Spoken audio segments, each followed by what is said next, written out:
Hey, welcome back, everybody. This is Nargajan, and this is Rampancy. We're playing some retro games today. At least we're trying. We're gonna try. Hi, welcome to the show. So I'm Blackstar along with Jail, and Narc is going to be playing some retro games. We were trying to set up multiplayer, which is why we're late. And my whole setup I'd done this week, completely no worky. Oh, so Just Ramber, chat. Hi, Just Ramber. Hi, Amber. Oh man, sorry for making everybody late. But yeah, I set up this whole big thing and not playing nice. So we're gonna have to go back to that at a later date. And Narc is gonna be picking out some stuff. So we're doing the retro setup that really looks like a new modern PlayStation. Just because these weird, menus. So cool. This is RetroArch. This all got started when we were kind of getting discouraged by AAA releases and what the new Marathon was coming out and all the art plagiarism stuff. Marathon is now delayed. We're now going to hear in the fall when Marathon was supposed to come out, when Marathon will come out. I think Paul Tassi was basically saying that, like, yeah, they're just going to kick the can down to next summer. It's still going to be in the same financial quarter. There aren't going to be any significant changes because it's too late for that. It's still, like it's not going to switch and be a single player game. It's not going to change to not being extraction. It's not going to change to being customizable characters instead of heroes. So like nothing fundamental is going to change. I'm over it. Zale is saying hi. Hi, Zale. Zale Madison. Hi, Zale. Deca's saying that background is moving too fast. You are correct. I don't know why, but like sometimes it just runs this fast. Not all the time. Sometimes if I change a video setting, it'll go and it'll be more normal, but like sometimes it just runs at full speed like this. I don't know. Is it the difference between 30 and 60 refresh rate? Because it's funny because when I want to plug my main PC to the TV, it keeps defaulting to 30. I keep having to change it. Yeah. Zale's like, I always forget they have this version of the menu. Yes, because I found the default one to be like really difficult to use and look at. It's weird. Because when you try to use a controller or something else, there are certain aspects of the menu it won't let you do. And when you try to do a keyboard and a mouse, there are only certain aspects you can like use the arrow keys, but you also have to use the mouse on the logo to go back from the menus. It's really not intuitive. And I blame Linux users. This is what happens when you do nothing but type in a console all day. This program really is the worst example of interface design, just by people like, like every option is in here and it can all be changed, but it is a massive menu matrix and finding anything in it. Which is why very difficult. Yeah. I knew the setup for this. The hardest part was going to be configuring each individual title with what controller you wanted and having it added to like a favorites list so you didn't have to go digging. The setup for changing what the menu looks like is very intuitively and naturally under drivers. Great place for it. Nice thinking, Linux. Yeah. I really think you have to be a programmer to think about that in terms of a driver. Like, I understand, yes. OpenEMU looks great. In fact, what I loved about OpenEMU is that it had a whole section for, hey, this is the games, these are the cores, this is your modules, these are your controller settings. And each controller setting actually had a logo and a design saying, hey, you want to have this controller work with a keyboard? Fine. You want it to work with another controller? Fine. And you can then configure it from there on anything you want to do, but it's system-wide, not title-wide. Yeah. So when you're playing 2,600 games, those same settings will be in all the 2,600 games. Yeah. Whereas this one, you've got to do it one by one. Yeah. Well, there's stuff you can do globally. You can do right, but it's not simple is my point. It's not easy. Yeah, RetroArch is like an overarching program, the front end for a bunch of different emulators that it calls cores that are emulating existing systems. The default menu system in here is called Ozone. You have to restart the application to change that. I'm using XMB, which is, I don't know.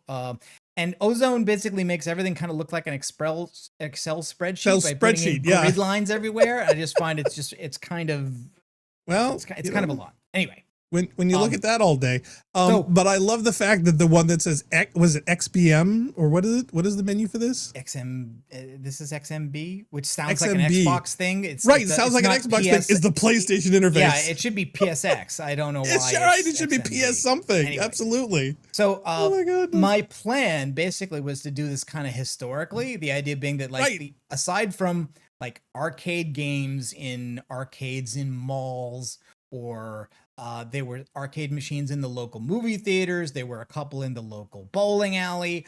But like these, they cost money, and like nobody liked, like none of our parents or relatives liked us to play those. No. And so, but when home systems came out, that was the idea of like, okay, give them all the money up front, and then you don't have to pay for play. Right. And the first system we were really aware of came out in 1977. It was the Atari 2600, and I think we saw it first at an overnighter we did at our dad's boss's house. Roland, yeah. Yeah, and he had the pack-in game, which was this. So I was just kind of gonna go through and pull up. He also had Frogger. Yeah. And what's really funny is that my dad, who's like literally, this is like one of the only times he ever tried to play video games with us, was like trying to beat and win with Frogger, and his reaction time, shall we say, he was challenged. But when we wanted to play, he like categorically refuses. No, I gotta get this. So we're sitting here watching him get all angry and frustrated with it. Was absolutely hysterical. And like hours would go by and we didn't get a chance to play because he was absolutely fixated. Now, this is a game. We're not going to spend that much time in this one because basically it has essentially has no single player content in it. This is a 2-player game where basically one player takes one vehicle and second player takes the other ones, and you have a series of different barriers around the gaming field, and there are a bunch of different modes that include, for instance, your shots ping-ponging around like it's a billiard ball inside the field, and then they bring up some other games that are like invisible tanks.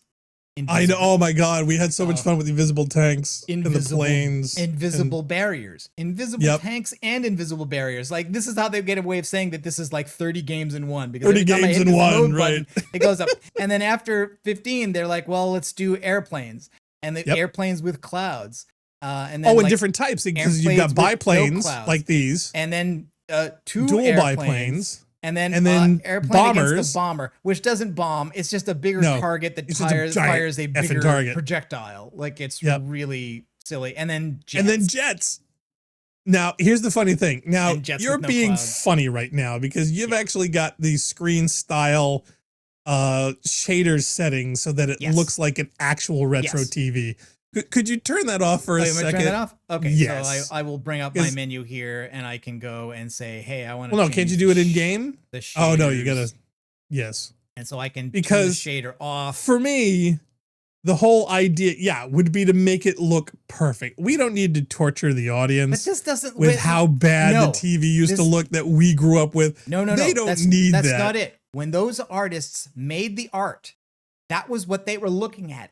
They decided it was done and that it was good when it looked that way. And because of the blur, because the shading, the curves, flat LCD like this it's not correct. It's not. No. I get it, but see, the thing is, you can add in the softness without adding in the noise and the screen curve and all the other fun stuff too. Actually, I mean, like I know you do, but, anyway, but I'm thinking of the audience. I also do like the old crunchy 8-bit audio, like this, like yes. Keep the audio. Keep the audio. There's so much done with so little. Yes. Yeah, well, that to me is the big thing. A little static loop, but it absolutely evokes engine, and of course, when you push, you get a little extra. Yeah, I got to turn on the audio for this so I can get it in the game here. There we go. Now I can hear it. Yeah, you got it. Yeah, that sounds great. And this also had a thing. I don't know how they explained this. Like why the tank has guided projectiles. I'll never know, but it does. Yep. This was a neat little trick that used to drive both me and Narc absolutely crazy as kids. It used to piss us off insanely. Is because the shot being fired from the tank. Actually, as it goes away from it, you can now rotate the tank, and it would rotate your shot, no matter how far away it went. Oh, this is the breakout version. Used to love this. Used to drive you crazy when I would get these absolutely insane like 4-bank trick shots. And because these are ranged, the closer you get, the farther the shot will actually go down range and ricochet. They didn't let you hit yourself, though. I think they probably. I thought there was a version you could. Maybe I'm misremembering that. I couldn't find it. But anyway, so again, the idea is There is now. Oh, yeah. We had to write down the number because it was labeled inside the booklet. Yeah. And if you lost the booklet, you had no idea what type or version it was. Yeah. So and you had to write these things down. A lot of these games are like that. Textilian Overlord is in the chat. Hello, Textilian Overlord. Hey, Textilian.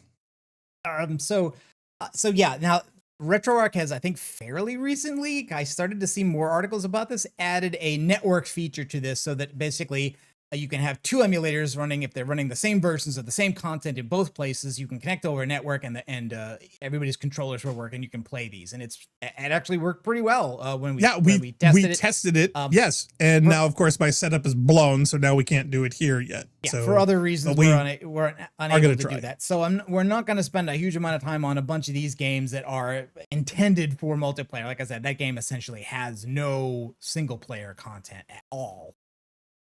Oh, Shane Bishop's in the chat. Hi, Shane. Hey. Wait, I thought you guys grew up in the 90s. Hells to the nose. God, I guess that is a compliment because that's basically saying we're like 20 years younger than we are. Well, maybe, but yeah, growing up in the 90s. I was like, this came out the same year that Star Wars did, and I was 6. Yeah. And I was 4. One thing I can't quite remember is how much a gap, because I do remember, like, from my perception, there was a considerable gap between when we were aware that this system existed and when we had it. Oh God, yeah, we were seriously poor. Yeah, it wasn't seriously poor. We weren't really. I think Dad got a raise and had more money like a few years later, like in the 80s. So, oh yeah, but so like no, we were poor. It was new. But Dad was also incredibly cheap because technically the first console system that we actually had was a paddle system that one of his coworkers gave to him. Which I've never been able to find out what that was. I keep doing image searches for it. We thought it was the Magnavox Odyssey. No, that's a far too common system. It's not that. No, and this one honestly had yellow with paddles, and plastic. I actually did a deep dive and found it. Did you? And for the life of me, I can't remember the screenshots I grabbed where they are. Yeah, I gotta go see if I can find them. Like they were paddles that also had like the push buttons on the side weren't nice plastic buttons. They were literally like garbage.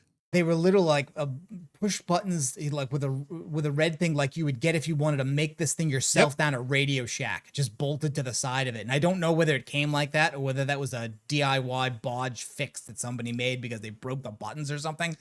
I wouldn't be surprised. This could be a reason why they gave it to us. I've looked up dozens of different kinds of mid to late 70s Japanese consoles to try to figure out whose that was, and I could never definitively find it. I absolutely found it because it was also an odd shape where the paddles went into the yellow plastic. Yes. Yeah. Kind of like the Intellivision later, you know, like they were impressions in the console's shape to hold the controllers. Correct. Okay. But so, no, I found it and it had a weird name that I can't remember off the top of my head. But yes, I actually found it. But strangely enough, I grabbed a bunch of screenshots. I grabbed a bunch of things offline. I was so excited. The one I was thinking. And now I can't remember where I put it. That's miniature golf, not golf. The only thing that was older than that, and the game that system played were variations of Pong. And so the closest thing I could find in this one was this game, which is called, and it's also one of those things like look at the art. Because graphics the art is what drew you in. Yeah, graphics are so primitive. There are no screenshots that are part of this art. You had to bring your imagination even to video games. Yeah, sometimes they were screenshots on the back, maybe, but the art in the book. Sometimes in the book. Yeah, the art had to evoke in you what they imagined these things were. Like the box art here leads to tell you that these are tanks and biplanes and jets, because otherwise you won't know, because the graphics cannot communicate that level of detail. No. Oh, not even remotely. So here, Video Olympics, we see tennis players and basketball players and football players and hockey players. And then when you load up the game, it is Pong. Yep. It is this. And, you know, tennis was this with a line in the middle and a green field. You know, and hockey is this with a white field and a red line. That's not hockey. So here's football. You got to use your imagination. Here's football or soccer, right? It's like this area bounces back, but then there's these open holes on the sides that are the goals. It's kind of like lines foosball. and bars. Yeah. Okay, here's hockey. It's a white field and the goals are inset from the walls. Isn't it great? Textilian says Smurfs game. Oh, I was going to bring up Smurf to see if we had it, because the funny thing is I did not play in my Smurfs game until I borrowed it from a friend of mine in, God, it must have been like 5th or 6th grade, where we brought in some of our old Atari 2600s and traded the games with each other. But no, I actually liked one of the first Smurf games, and I was going to look to see if it was in the library I got. So we may be doing that at some point. Okay, so that was the first year. I mean, Combat was the pack-in game. So if you bought this thing in Christmas of 1977, and the horrible Pac-Man, and this is what we saw being played. Pac-Man did not come until later, as far as I can tell, if these release years are correct. It was bad. And again, we got a lot of the other ones. We weren't really super big on the sports games. Yeah, and here's the other. That'll come in a lot when you talk about the next system, which was the Intellivision. Well, see, that's the cool thing I wanted to explain to people, because one of the neat things about when we started getting into gaming is that we had a childhood friend that lived across the street from us. And what was great was that he had the counter to all the tech that we had. We got the Atari, he got the Intellivision. Well, we got the Commodore 64. He had an Apple II. He had an Apple II. So we had this great thing where we would go to each other's houses to play the alternate systems that neither of us had both of. It was really, really cool. So growing up as kids, in fact, he got into Sega Genesis, and we never did. I ended up getting that's true. A PlayStation 1, and we got the Amiga 500. Which he didn't get, and man, we played that Amiga 500 games forever. This game also seems to have a demo mode here, where like the game hasn't started yet, but we're still allowed to play with the ball, and they're just doing this thing where the background is changing color. But notice the challenges they're having at this resolution, just in like representing a human being. Like, I think your title's off though with this man's knee. Like, look at that. What is going on there? What kind of growth? If he got there, and that basketball is huge, it's way bigger than his head. And I will say that not only was the thing true that Intellivision was much better at sports games than Atari was, but I think also they were better at representing people. Like, there was a kind of a standardized, this is what the little Intellivision dude looks like, and multiple games came out that used that same character, whereas Atari really was kind of all over the place and very ugly. Textilians, she says, I remember playing the Hamburg House in Plymouth when Meme and Pepe worked for them. I remember that too. In fact, I remember being over there when they showed off the Mercedes for the first time when they were working over there. The basketball sound is literally just a slightly faster version of the tank idle sound. You gotta remove that combat title in the corner, because this is basketball now. Well, I'd just leave up Atari 2600. That covers what we're playing. Yeah, I don't even think I put basketball in here. Well, I'd just take out the titles, just all of them, because reasons. I'm gonna see if I can find that console again, because for the life of me, that would be awesome. And again, this is there's no computer player here, I don't think. Oh, actually there is. Look at that. Oh, he's not doing a great job. What kills me is that the difficulty levels on a lot of these games, the way they make it harder is to simply increase the speed. Yes. And some of the speeds with these things become astronomically fast. I win. I retire undefeated from the realm of video basketball.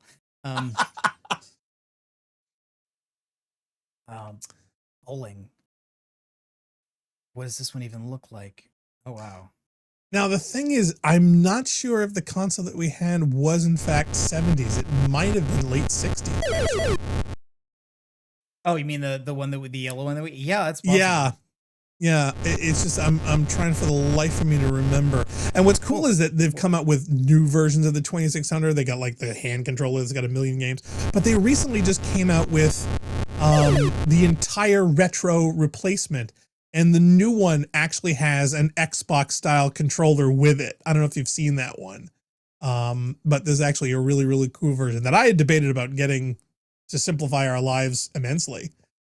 I'm thinking, wow. So let me go through and show some of the sports games, because obviously, like, they wanted to have, games that were sports games on the Atari, and they had a lot of them. Yeah. So that was basketball. And you were a big hockey fan, so I would say not at this point. I would say that came later. Oh no, I mean in real life. But even that came later. That was not until high school.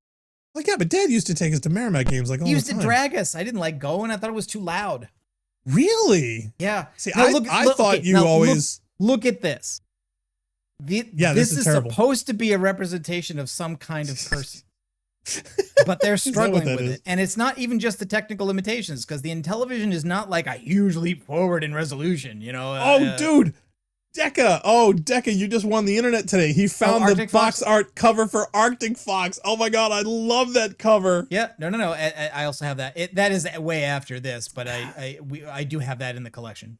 Yeah, we're going chronological, so we are going to do Arctic Fox. We're also going to do Battlezone too. This one, I remember I could not. I had trouble getting this to work right. I'm not surprised. Well, see, again, I'm not sure I know what the controls are. That's my point. The real tragedy for this is getting all the controls to work on a per title basis. You see how this looks, right? Oh yeah, it's horrible. Like, again, horrible-ish. Look at the person. Like, what are we doing? What are we doing here? Is he propositioning me? That looks sorted. Textilian says, yeah, it looks like the blood trailer mode on Twitch. Yeah. A distinct possibility.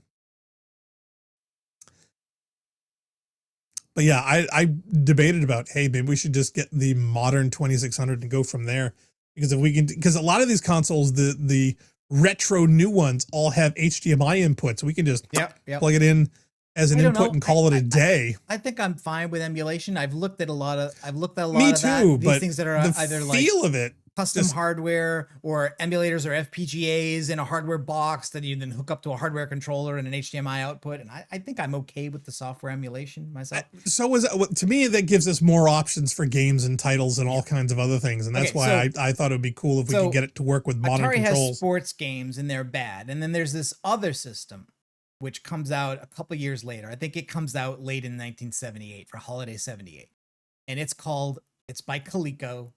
Not by Coleco, it's by Mattel. It's by Mattel. It's called Intellivision, short for Intelligent Television.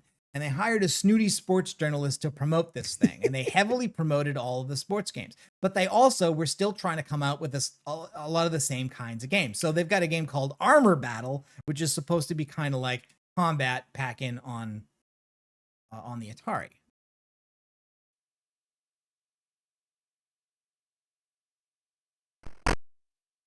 Now, at least, like, you can see, like, they're attempting something here. Like, there's stuff going on here. Representationally, they're trying to do a lot more. I don't know why that tank blew up for no reason. Oh, I love that explosion. They've used that explosion in so many of their games, though. How do I get it? And what's funny, because people have actually done comparisons. I actually saw a channel that did a comparison of the same at the time Intellivision versus Atari. And some titles are better on the Atari. In fact, a lot of people said that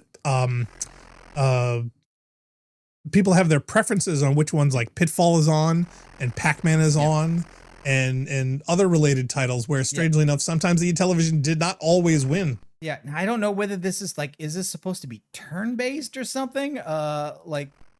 Well, see, that's where you need the instruction manual. Yeah, exactly. So I don't know what's going on here, but if they're trying a pseudo 3D thing that's very difficult with these buildings that are all in weird scale and trying to do terrain, like, there's clearly some ambition here. I don't know what this other object down here is supposed to be. It kind of looks like the snake from Pitfall. I have no idea what's going on.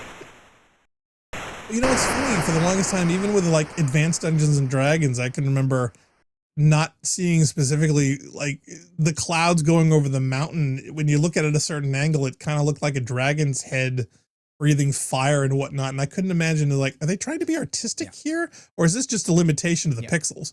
And of course, Jason, unfortunately, our neighbor, his mother, like, every piece of electronic stuff that they had to be embedded in wood. And looking at the console for the Atari, it had wood trim in the plastic. So there was wood trim on everything in the 70s. Well, they never got out of it. So even in high school, when we went over his house, they had this giant television cabinet. Yeah, everything had to be buried and hidden in wood. Like the TV was not a modern appliance; it was a piece of furniture, and so it had a wood finish like everything else that you might have. And also, and even when they upgraded, it was in a cabinet that had doors to cover it up with wood. You had to hide the television. Yep. And the other usual thing was, and I don't know how long this lasted at our house, but also like, it wasn't the thing you permanently connected to the TV because there was no way. There was no place to put that. So in other words, like it had to go away in a cabinet behind the door. Atari. Yeah. The Atari had the switch box so that if you were lucky, your parents let you put it on the back of the television. And believe me, they were confused by the 75 to 300 ohm adapters with the little switch that you had to slide to run it on channel 3. And you had to hide it inside the box or the cabinetry, either under it or to the side. We had like TV trays where it sat under it and we had to pull it out when you wanted to play and had to put it back when you were done. So yeah, there was all kinds of weird limitations physically. And of course, when you were gaming, nobody else could watch a television or program because there was one TV in the house. So there was always a fight of when and where you could play and for how long. So you could be coming home from school and waiting to play this game like all bloody day. But if dad was home or mom was watching something or whatever, you had to sit and wait or you couldn't play that day. Because you had to eat and then there was bedtime. Which is eventually why the transition was that like the Atari lived in the living room when there was still an option for people to play. And I have, I'll show it in, there was a multiplayer game that I think was the last time dad played video games with us and never after that. But then when we transitioned to the Commodore, that lived upstairs with us. Like that was a kid's bedroom thing and it was up there. And eventually the Atari became that, as well, but it was never a place where like we never upgraded to that. Like we did not get onto a chain where you're always getting the updated console. So like Atari made many consoles after the 2600. We never owned any of those. Now, as far as dad's attempt with games, I did make an attempt much later in our normal game era. I tried to get him with the Xbox. Really? And this is the original Xbox, into a driving game. I figured the easiest accessibility would be if he just drove a car. Left, simulator. Right, gas, brake, super simple. And it took him a while and he started to get it. And the other thing is I actually tried to do this with mom. And with mom, she wasn't bad either, but her major issue was, and I tried to explain to her how gas, brake, left, right would work. Yeah. And the fact, of course, we're in a race. So trying to explain to her in a race, you can't just tap the gas once, and she expected the car to behave exactly like a real car, which means you tap the gas and the car will keep on rolling. Well, in a video game, when you take your finger off the gas, the brake engages, so the car comes to a stop. She couldn't quite understand that when you're playing a racing video game with driving, you press the gas and you hold it. Yeah. Because you're in a race. Yeah. I tried to get dad into Ball Blazer, and I think I did that by trying to take the Commodore 64 downstairs and prop it up on those drawers that contained all our VHS tapes. Oh my God. And basically to fit everything down there, the C64, it's floppy drive, which was bigger than the Commodore itself, and its power supply. I had them all kind of stacked precariously on those pulled out drawers. And you love stacking things precariously. Yeah, that's true.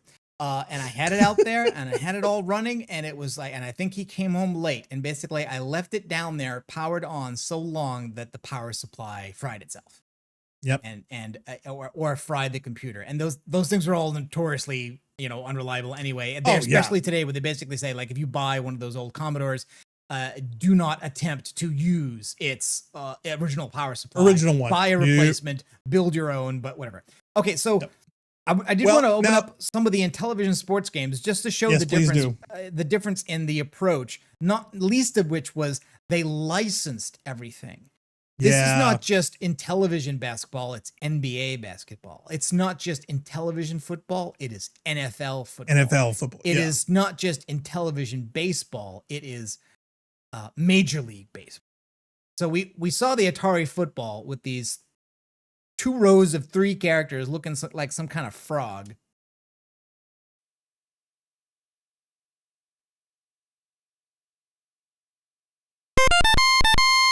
And now look at this.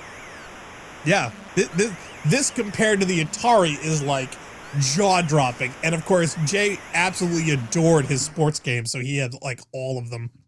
Now again, I don't think I know how to play this, but well, it's sports. I mean, when did we play sports? We played soccer for a couple seasons. Also,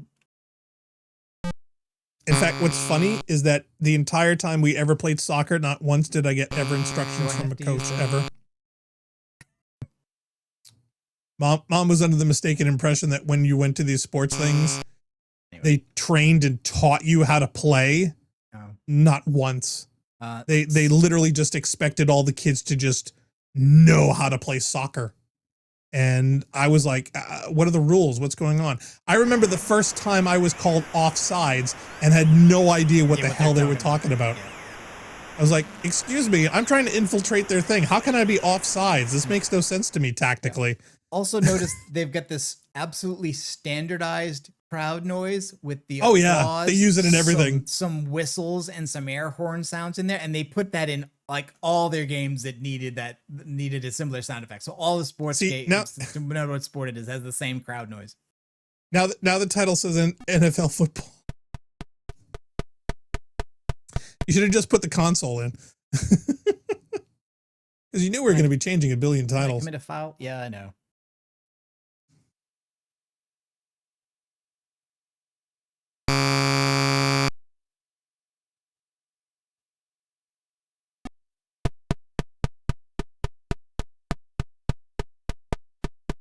Don't think I know what the shooting controls are. I'm open. Guard the key. Guard the key. No, I've just given it up. But anyway, just graphically, you see, like this is far more advanced than I don't remember if the default way resolution more of than the Intellivision is that much Atari. higher than the 2600, but it certainly looks. No, it's funny because somebody who had actually dissected the technology behind them told them that some was better with some things and some was better with the other. They were talking about the processors and how much memory they had to work with. And of course, you know, some of our defaults for the Intellivision was Pitfall. We loved Pitfall. The Tron had actually several titles. And keep in mind, this is, you know, early 82 when Tron came out. Yeah. Tron was huge to have not just a video game, but several video games. Now the ColecoVision, I'm sorry, not the ColecoVision, the Intellivision controller actually had an analog style disc that you could press on and rotate. It was kind of like an iPod wheel type of thing. But above that, it also had a numeric keypad, and all the games could have plastic overlays that would go over that keypad for different controls. So and this was one of it was a very unique controller. Favorite games. He played baseball in real life, but you can do this thing where you can literally control. Since I'm controlling the fielding team, I can have the players throw the ball to each other by position by using the numeric keypad. Mm-hmm. Like the Atari had nothing like this. They had a few games that had an optional keypad controller, and it was not as good, and it was not as well and they had a stick and a button, or they had paddle with rotated and buttons on the sides, and that was it. Whereas the Intellivision had all these different overlays for each game that could all be unique. They had these little key buttons on the side and the rotating disc, which was also incredibly interesting. That gave you certain and specialized feel for a lot of the titles. In fact, it was so complicated for us as kids. Whenever we played Advanced Dungeons and Dragons, we'd have one person navigate and one person shoot and run the arrows, because trying to do both simultaneously with our little kid hands was really difficult and annoying. It wasn't fun. So we literally played that single player game with 2 people. And I'm not great at this. This is again just a multiplayer thing. There was no second player, so the batter did not even attempt to do anything. That's all that was. It's sports. What's really fun though is in summer of '85 when I was with relatives in Encino. I remember there was a friend of theirs who actually had a ColecoVision, and he was selling it. He wanted to get rid of it, and he had tons of games with it, but he hadn't touched it in years.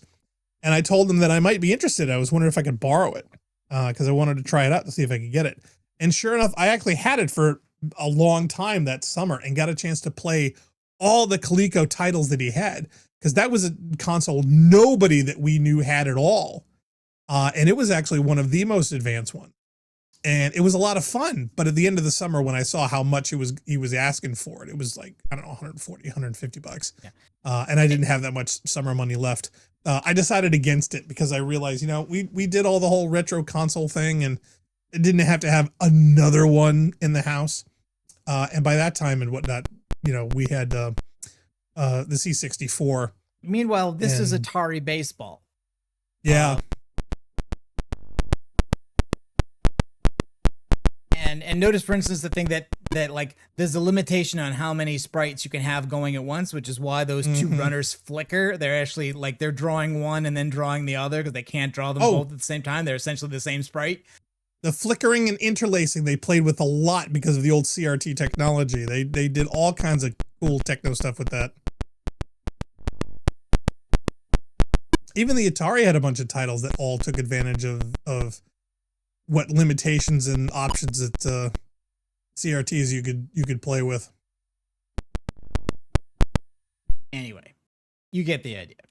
Oh yeah, it's so classic.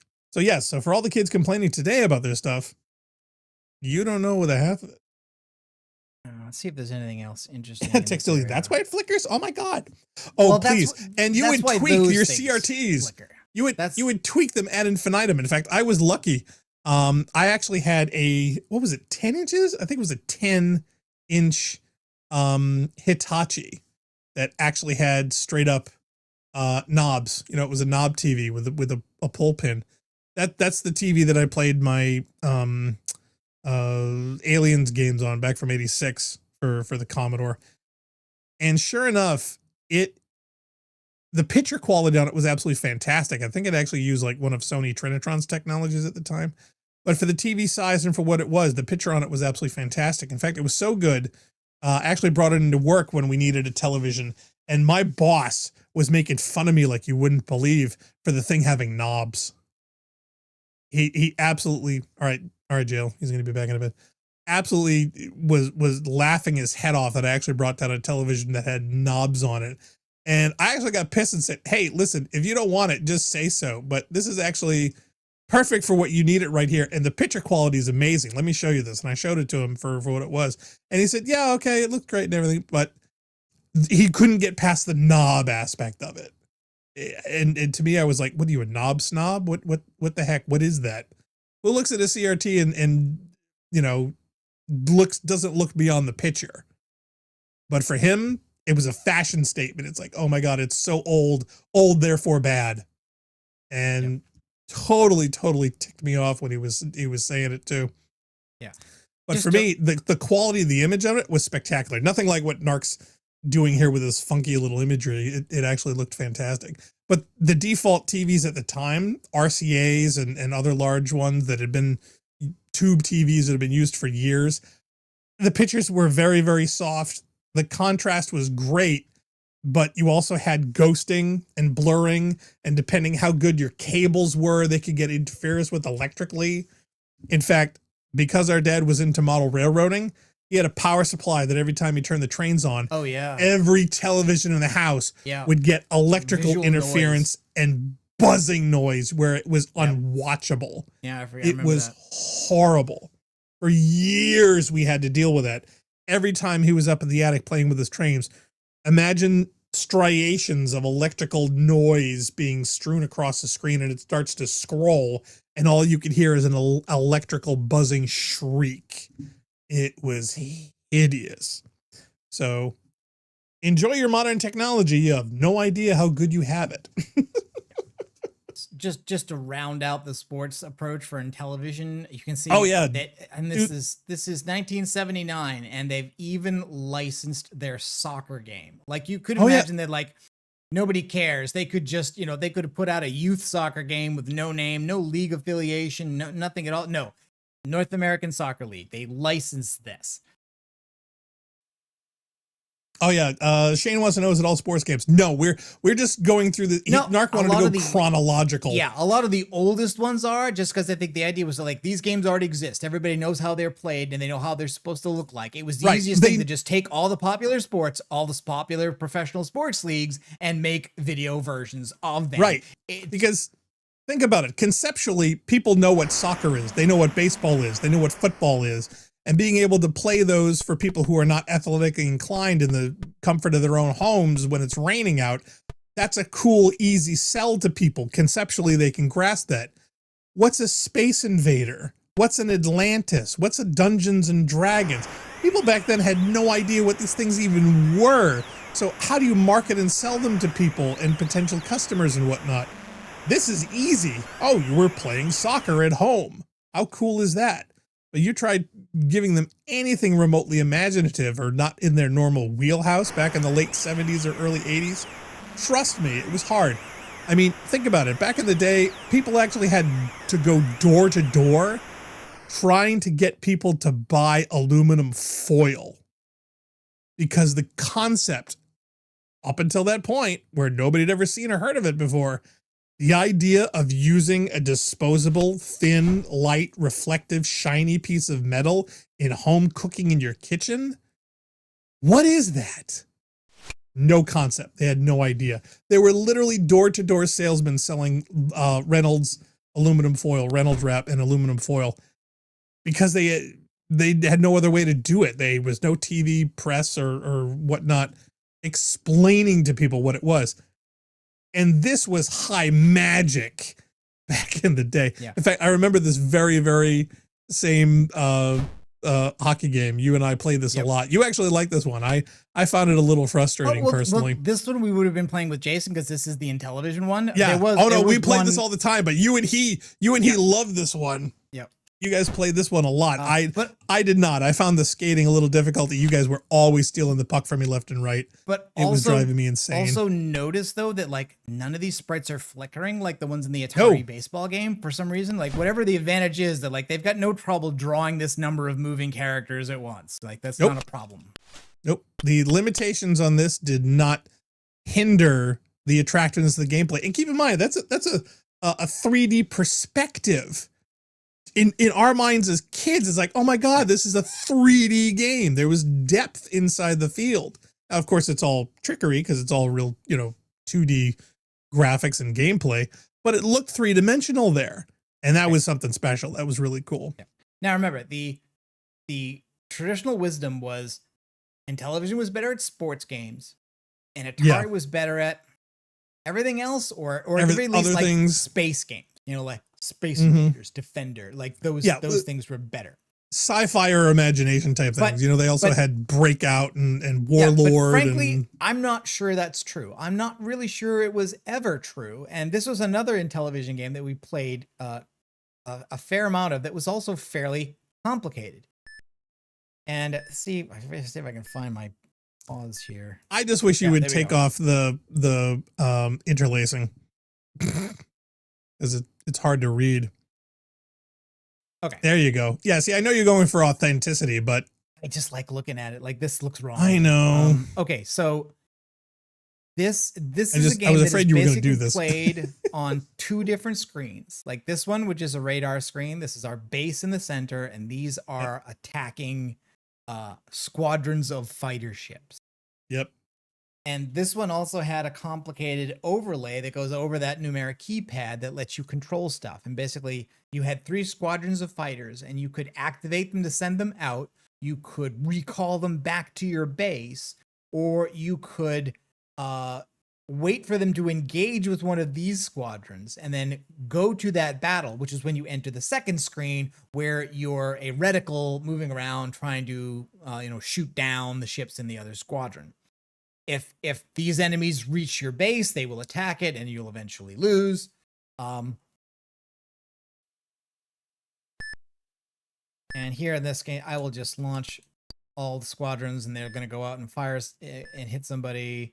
Over says, I like the interlacing, but I get it. Well, see, in my mind, we wanted to show this as perfect as we remember it, not a representation of the limitations of CRT televisions. Yeah. But I remember this. I remember the looping. I remember the firing of the guns. Because it's also clearly meant to evoke what was on TV that same year, which was the original Battlestar Galactica. These look like Cylon craft. Oh, they do. They totally do. It's also a weird... keep in mind, the star colors. They're multicolored. We remember trying to do this, and a lot of other video games and everything, all the stars were white. This thing actually had multicolored stars. We were jaw-dropping. It was like, oh my god, this is so wild. Although the palette was always kind of weird. And this one also had a weird thing where... I love the explosion sound effects, though. I remember that. Like, as the enemy shots get close to you, they go red, and they get bigger, Once they've gone red, they will kill you if they hit the reticle. But the reticle's not your ship. The reticle's where you're looking. No, the reticle's your target. There's a discrepancy there of what that represents. Because notice the starfield doesn't move. We are not flying the ship. Okay, and then I failed because they got to the base. But oh man, I remember this one. I remember loving this one. I remember this being very hard though. It is, and part of the problem here was also that I think by hitting the button to start the game, I think it defaulted to the highest difficulty, which the Dungeons and Dragons also does. What you can do usually in this case is like you have to choose 1, 2, or 3 to start the game, and oftentimes the easiest difficulty is 3, not 1. Yeah, not 1. Hey, people to this day still get the DEF CON ratings wrong. You know, they always think that the higher number is the higher DEF CON condition, and it's backwards. 1 is the highest DEF CON. Even after watching War Games, people still don't get the DEF CON ratings. In fact, there was a Top Gear episode where they were using that. And how he was using the defense condition numbers and whatnot. It seemed backwards to me for what he was talking about and trying to represent. Yeah. So people get that all the time. This, I think, may be the oldest Atari driving game. It is very bare bones. God, yes. This one I thought was weird. I never really liked this one. It's like driving a million miles at night. This honestly looks like one of those arcade games that didn't even have a video screen. It was like a little projector or a transparency with a light behind it or something. Yeah, where the port was off. Yeah, and notice like they can't draw all these elements at once, which is why everything, these milestone markers or barrier markers, whatever these are on the side of the road, are flickering, and the car is flickering. And what is this car anyway? Everything. Is this an open-wheeled Grand Prix vehicle? Like, well, I'm not even sure what it's supposed. Is it supposed to be a car and you're supposed to be overhead to it? Yeah, it's not the greatest. I think they did the best with what they had available or what they were trying to at the time. So I get the idea they were going for. It's just the execution was not the greatest. I think the controls aren't working on this for me either. Oh, it's possible. Like I said, the hardest problem is getting the controls to work each title, each game with your controls set up. Give up on that one. I mean, most of these work right out of the box once I've told it what controller I'm using. But yeah. Well, here's the thing that was driving me, because we did a lot of testing last week with this and was making some progress. It's just that people have already jumped through all these hoops already. And the number of potential console controllers are all known right now, right from the originals up to the modern today versions like the PlayStations and Xboxes. If all the mapping of the controls are all set and the original games are all set, why don't they simply marry those two functions together as profiles that should be selectable? Do you know what I mean? Why isn't there a control interface for, hey, I'm playing this old Mattel Electronics and Intellivision tennis, but I want to play with a PlayStation or Xbox controller. Put the two of them together. There's your profile. Why isn't that available for everyone now? It's not like every console and every controller is going to be individual to the person. I think the reason we had trouble getting the Dungeons and Dragons to work the other day is that one of us has to hit the bumper, or not the bumper. It's on mine. It's the back key. Notice that it says left, right, left, right. Yeah, left, right. Yeah, we saw that. That's what's actually changing which controller I'm using. Like now I'm doing this one, but if I hit this button, it's actually switching between. Oh, yeah, I think okay. it was actually switching. Boy, I remember this tennis game. In fact, I remember a bunch of screaming arguments. No, that was out. No, it's not. Yes, it was. No, it wasn't. Look right there. I remember you poking and stabbing the screen and arguing. No, this pixel right here. This pixel is it. He's arguing with the console. Like I had any control over it whatsoever. Okay. So it's really weird that those go on for like 3 or 4 years before you get stuff like, hey, an adaptation of an arcade game to a console. Because like some of the first ones I remember was stuff like Missile Command, Asteroids, Pac-Man. Well, keep in mind, things.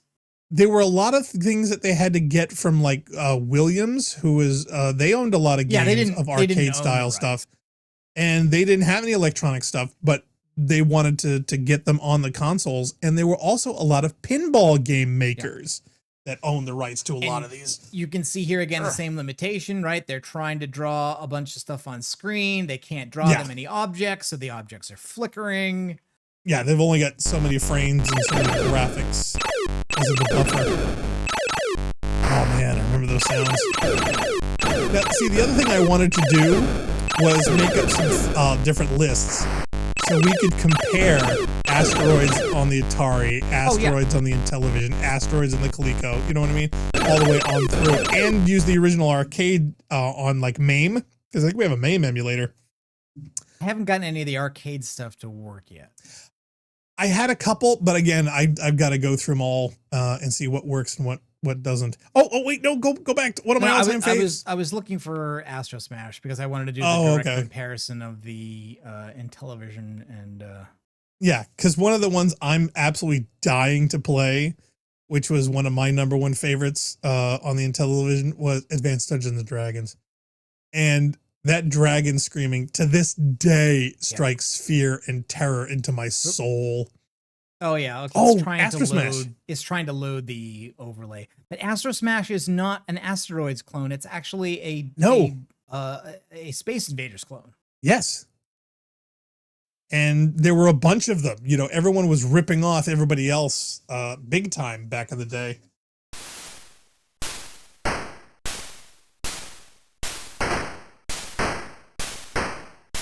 How cool is that? Yeah, what is the Intellivision Asteroids clone? Oh God. You have to ask Jason. I must be able to find it in here. Well, see, that's why I wanted to go through all these and with friend lists, and that way finding things would be easier. Because if we had a favorites or a default that we could simply give to each other and say, hey, this week we're doing yada yada, or these are the comparison lists or whatever. I always thought that would have been pretty cool because you could have yours, I could have mine, and then we could share.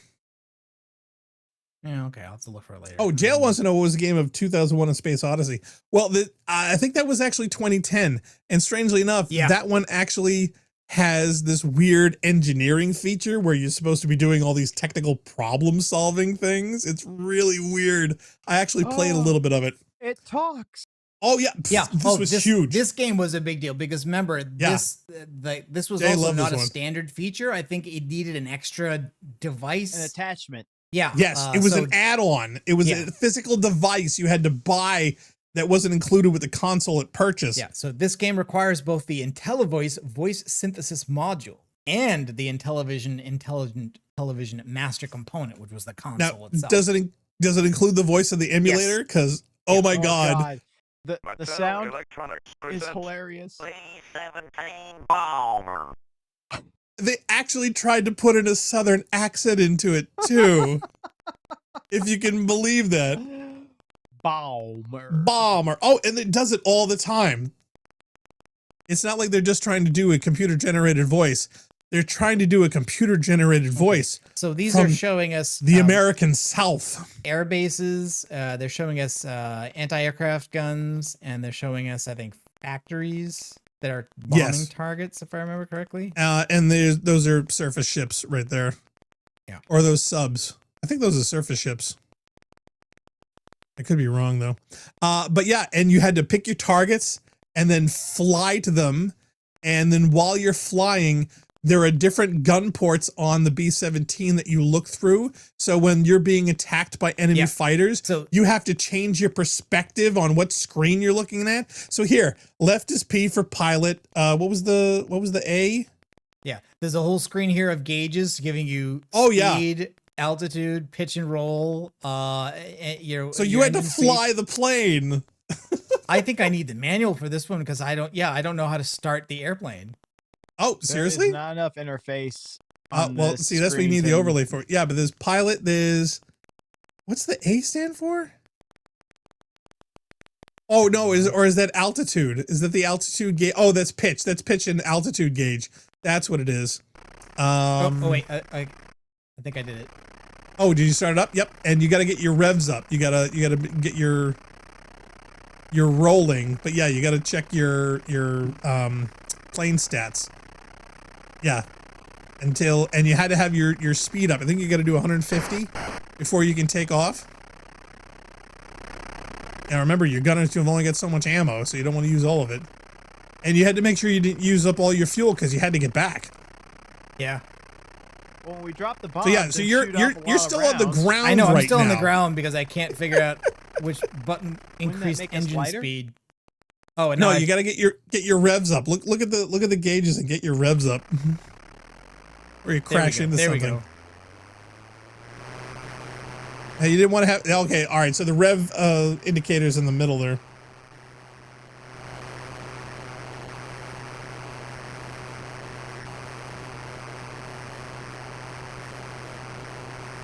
Okay, I forget what the altitude you're looking for, but yeah. Those are the gunnery positions. Yeah.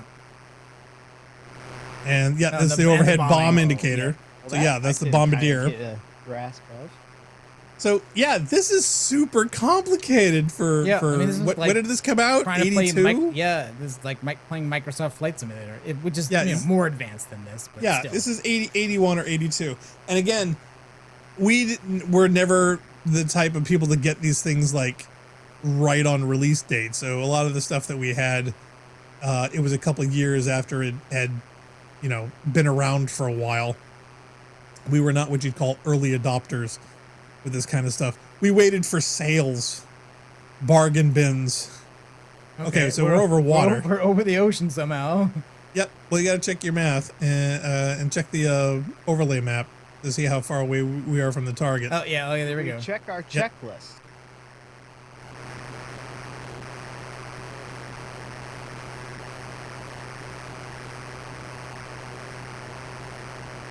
I kind of picked that one because I figured we wouldn't have to deal with anything because there weren't any obstacles. Uh-oh. Oh, no, you're going to get intercepted. Hey, good shot. I'm impressed. Flames. And this was incredibly helpful. No, behind you. Which is 6. It's on your ass. There you go. I think you missed it. Yeah, I think I probably did.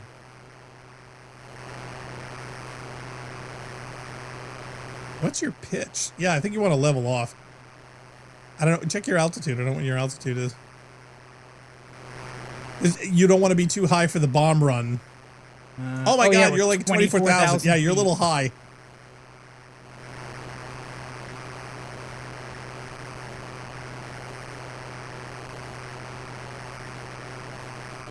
You'd have to check the manual to see exactly what the ideal. It's on your rear, behind you.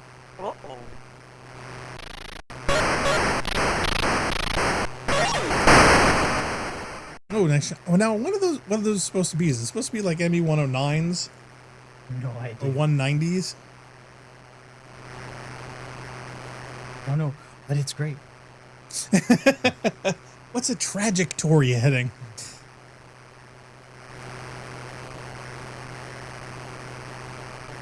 Okay, now you don't want to go too fast over it either. So what's our speed? I'm not sure how to throttle down either, though. Oh, well, you better figure it out. You're gonna have to land too. Watch out. Watch out. But oh man, yeah, hearing this voice and whatnot and being able to interact with the game directly was jaw-dropping back in the day. This was like, okay, you gotta be right, kidding so me. now we're getting AA fire. Mm-hmm. Well, see, that's the other thing We're about the almost altitude. there. You don't want to be too low and be in the flak zone. Bandit, 3 o'clock. Oh, you get hit. Target inside. Oh, there's There the you go. target. Oh, down. Oh, no. I hit the You're wrong missing your button. bomber. I know. Oh well, but I mean, you get the idea. Well, I wanted to win. You were doing so well. I said, oh my God, we could actually pull this thing off. But yeah, it was spectacular. Oh, we've only Back gone in higher my for day. some reason. 28,000 feet. Well, your pitch was always too high. You never leveled off, so you'd just been constantly climbing. Anyway, you get the idea. Anyway, that's what B-17 Bomber with voice emulation is like. Okay. Now, Defender, here's another one I want to do some serious comparison on because, man, does the Atari Defender not hold up to the Williams original. They're disappointing. And again, part of it is because, right, almost everything on the screen is flickering, right? You've got this like radar, this crazy. Horizontal radar across the tape that's supposed to indicate targets and friendlies and stuff, and they're all flickering. the bad guys are flickering. All the enemies on the screen are flickering. Engines are flickering. Yeah, the little engine exhaust out of your ship, that's flickering. Who's the lady? Now, the sound effects aren't bad, but your ship disappears when you fire. I always found that incredibly frustrating. Because it can't render the beam and your ship at the same time. Nope. And you know what's really funny is I remember a time when we were both playing this downstairs on the TV in the living room when the living room was the current dining room and the TV was in the alcove. You remember before the stairs were replaced? And remember when we first got our flashlight lightsabers? Do you remember? Yeah. And we were playing with them next to the TV and whatnot while we were playing this. I keep thinking there's a way for me to rescue the humans. Is that made up?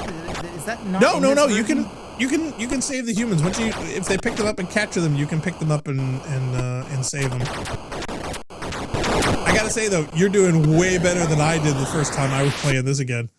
Explosion? I played this one a fair amount, I would say. It was one of the games I would play in the arcade. It's just that now for the first time, because of emulation, I can play Defender on every single... Wait, you can save him quick. Really? Oh, There you go. Okay. Now bring him down the ground. Just by colliding them. Yep. I It'll wasn't sure if there was pick a up. button for it, but the Atari joystick only has one button, so of course it doesn't. Yeah. It's a little simplified. But yeah, I want to compare all the graphics and gameplay for each system with this. Because this is the one that we had. But I remember playing, or should I say wanting to play, because a lot of times the only time we even had access to arcade games was either going to the movies, going to the movie theater, and whatever arcade games they had there. There was also, every time we went to go skiing at the ski resort, there was usually an area that had some video games. And I remember asking Dad for a quarter because I wanted to play Defender when we were, it was either Wachusett or Boston Hill, I forget which one. And he wouldn't let me. He said, "Oh, it's a waste of money. No, you don't want to be playing them. They're video games and whatnot." And people represented in the game that you rescued. Oh, see this they're the little flashing blinky dot at the bottom of the screen. bottom. Like these are supposed to be buildings, and that's supposed to be a human. And when the alien picks one up, they make that little screaming noise and rise toward the top of the screen. Yeah, here, like see, that right he's there. being beamed up. It's being beamed up right there. Yeah. Okay. Now here's the nasty thing: you can't accidentally shoot and kill your humans. So you got to be really careful when they get picked up. Yeah. But I'd also have to say, you almost need to know the arcade version to know what is being represented here. Right. Zailmanic says, I'd love to hear your opinion on the PS2 version of Defender and your comparison, Blackstar. I would love to do it. When we finally get them all together in a row and I can make a list, I will love to go through them, to tell you the truth. Because I'm looking to get the original, like, arcade version in a MAME emulator to see how it is. Because I have not played the original Defender console in what? Yeah, and I wanted that I also want to for, say like, 40 years. for Robotron. Like, I want to see the arcade Robotron instead of, you know, whatever. Yeah, whatever we had.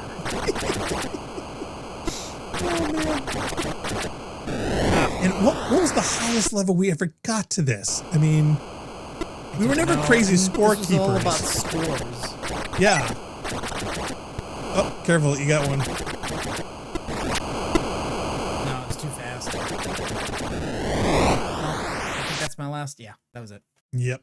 Still though, wow, blast from the past, because especially with audio, because that's the version that we had. Oh boy. I wanted to take a look at this just because this, I think, is a. Oh God, Haunted House. Yeah. I remember the cover on this and being absolutely freaked out with the bug and on this is, there this and is the one of those eyes. things where, again, the cover art has to sell you everything, right? The creepy eyes, the hanging bats, the orb weaver spider, and then you run the game, and it's this. And it looks like this. This is like one step above E.T. It's little cute. googly eyes. Your little googly eyes. Oh man.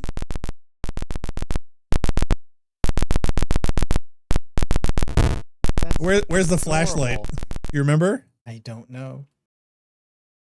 Oh, that's the flashlight, I guess. Yeah. It looks like we just turned into a photon torpedo.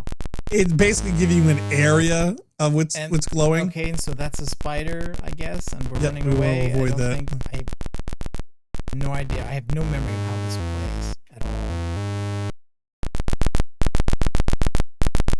Don't know any of Very those. impressive house. I love how it warned you with the audio.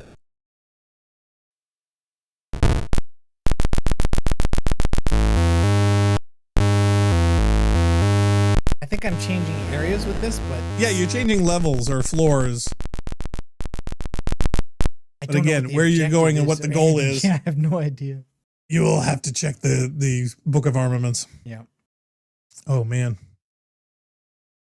Okay. Laser blast. This I think is the Asteroids clone for Intellivision. Oh, Astro no, Smash? that's No, we Astro did this Smash. one. Yeah. We did that one. Now, sadly, Oh, there may okay. be a billion different versions. Yes, some I PAL, think- some US. Yeah, I think that in some version it's called Meteor. Yeah. Missile Command was another one on 2600 that I think was really kind of disappointing compared to the arcade. The arcade, well, yeah, and the arcade had the giant ball controller, and you had all these different, graphics going on at any given time. Here, there's a lot of blinkies. One game preferred by the human resistance.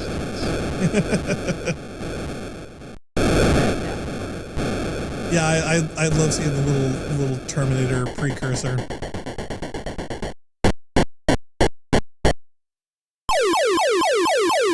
God, the sound effects, it so brings you back.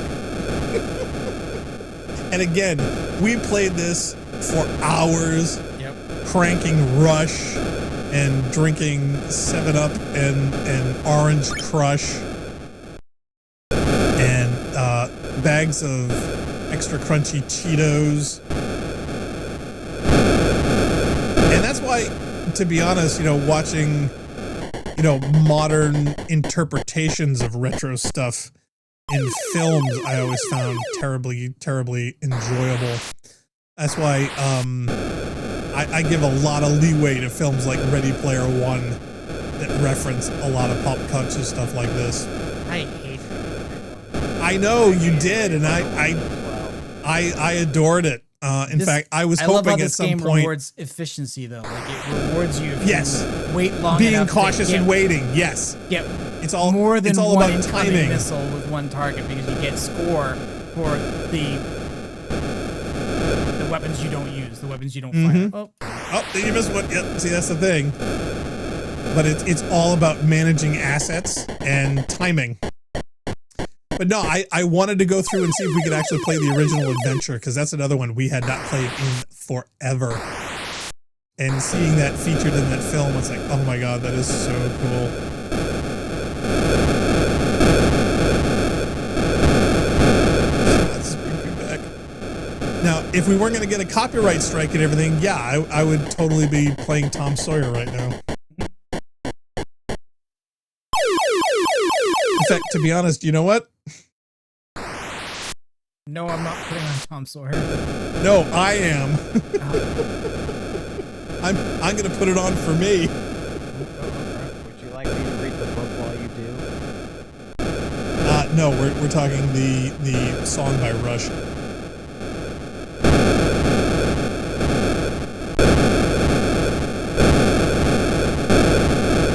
I might have to step out for a second though.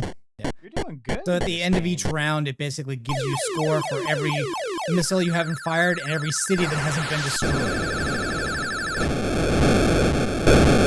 That missile lose its contrail? Well, they're all No, flickering like that was crazy. supposed to be some kind of smart bomb. It's supposed to be some other kind of threat. It's not an ICBM. I don't remember exactly what they're supposed to be. Like a cruise missile or something. Oh, this is awesome. I wish you could be here right now. 12. I don't remember if I was listening to Walkman while I was playing Atari. I don't. Oh no, we had it on the stereo. We would either play it on the stereo or we would play it on the boombox. Oh, shit. Don't you remember your old Pioneer? Yeah, but did we listen to music while we played the games, or was Oh, we yeah. just listening to the game? I don't remember. Oh no. Oh, we used to have it. We had music cranking up all the time doing this.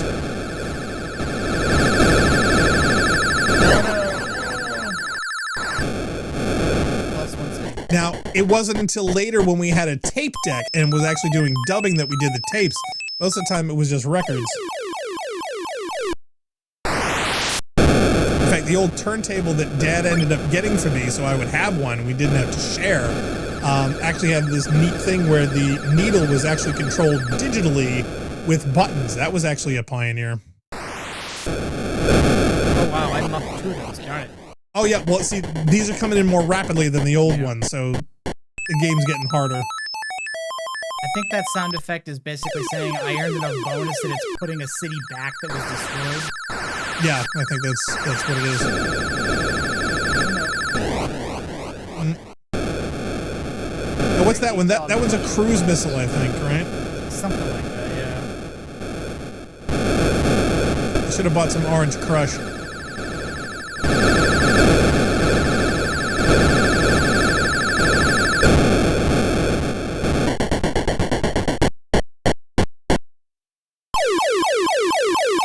I should probably do a post-dub mix so that if people want to download it and listen to it and hear it the way we used to, they could do it at home.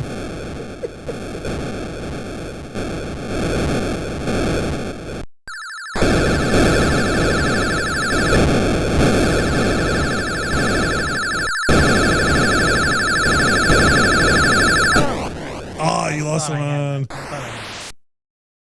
Now see, your explosions are actually getting smaller, so here you got to increase your accuracy. The more cities you lose, the smaller your explosions are? Well, if you look at his blast radius for his interceptors, they're actually a lot smaller.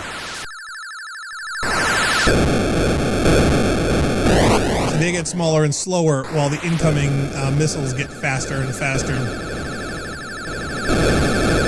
So you've got to be not only quicker, but also be more accurate. Hey, video games back in the day were hard, man. You had to have skills.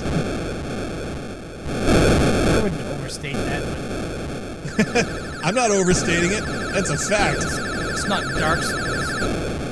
Hey, there's no school like the old school.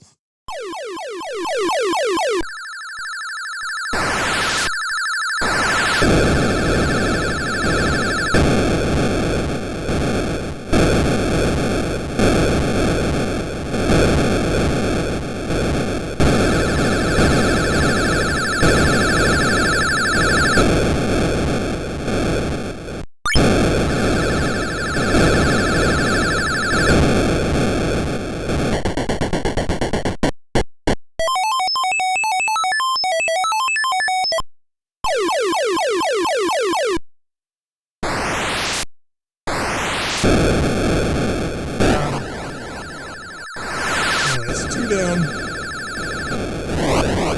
Oh, that one got through.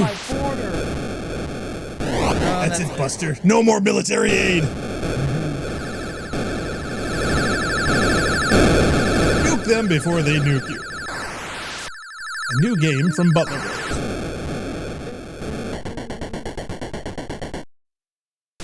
Pakistan's threatening my border. I Wow, didn't have enough truer bullets words. to get a city back, so that's it. Yep.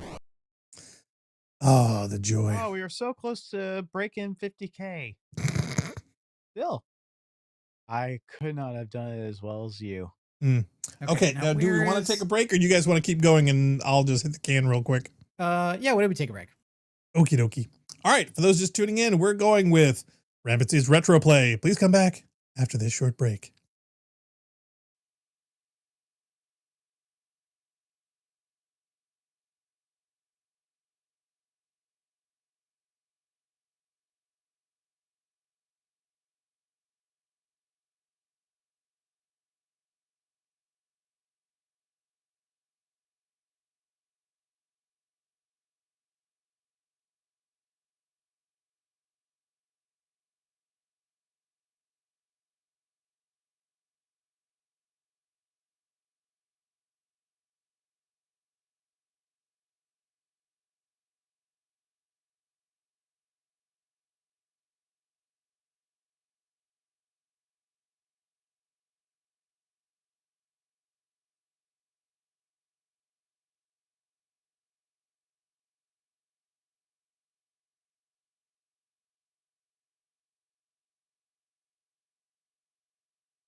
All right, we're back. Yay. Oh yeah. Now this one I remember having a lot of fun with, and people dump on this version of Space Invaders, but I always liked it. I don't think this is good. No, it's not good, but it was the only one we had, so this is what we know. Now, at least they managed to have all the characters. I think because they have so few frames of animation that nothing here is flickering except the projectile. The shots, yeah. But as far as representative of the greatest version of Space Invaders, not even remotely. In fact, I'm sure most people would call this the worst. I think Everything there being are worse green ones. is not really attractive.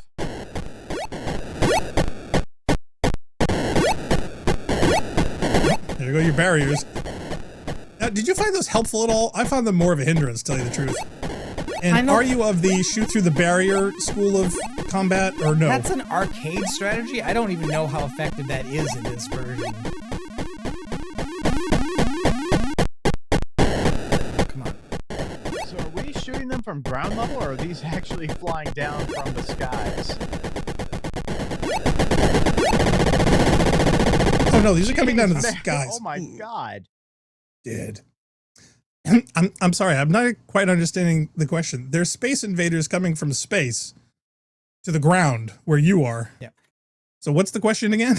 And remember question is, the version of that, and there's got that art that looks like Close Encounters of the Third Kind. Right. Which is not. Or actually, to be honest, do you know what I thought this was more closely related? What? Boston's cover from '78. Oh yeah, okay, yeah. That, I'm sorry, I was waiting for the shot with the guitar stuff. In fact, to be honest, I wasn't sure if that guitar cover from '78 was made emulating Space Invaders, where they simply made the spaceships look like that with guitars at the end. Yeah. Do you know what I mean? I really wanted to research that cover art, and I have yet to do so. And now Atari made another console later called the 5200. Which we never had. Which we never had this. We wanted to, and this especially when that was made for Atari's small computer. They had the 400, 800 series that were comparable to the Commodore 64. Yep, but when the 5200, we really wanted one, especially when a certain movie, Cloak and Dagger, came out in '84, and that was all the rage. They feature that a lot. Was that promoting the 5200 or the 7800?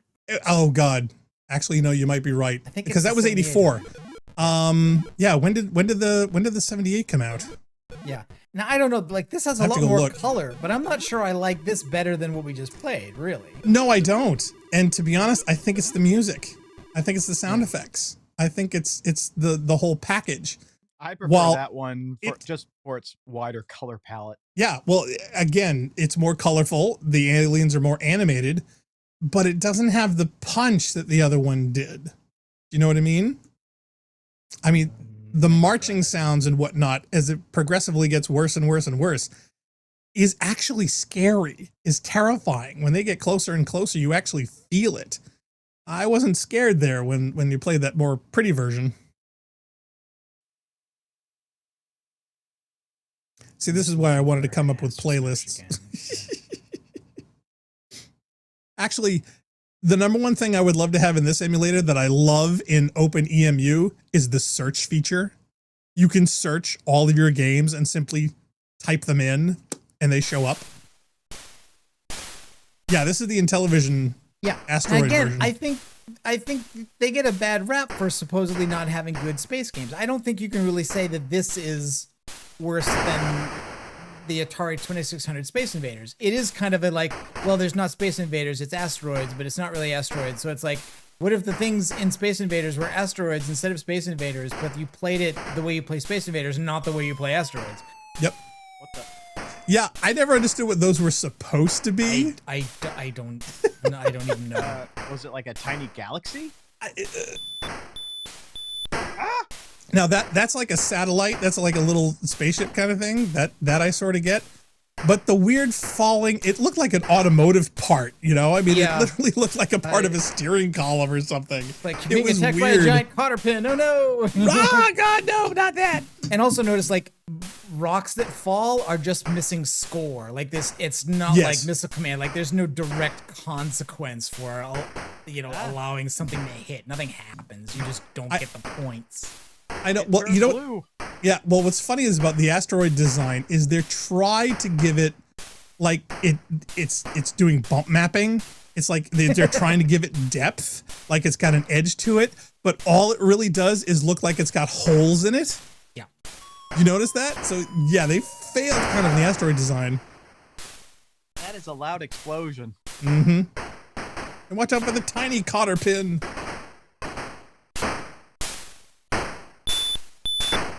Oh no. Oh. Yeah, see, you can't dodge those. Those are tracking. Yeah, once it gets down to the bottom, you're it's like you're doomed. It's like, where do you go?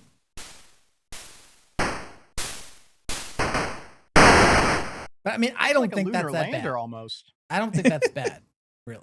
No, it's not bad, but it was not the huge hit that it could have been.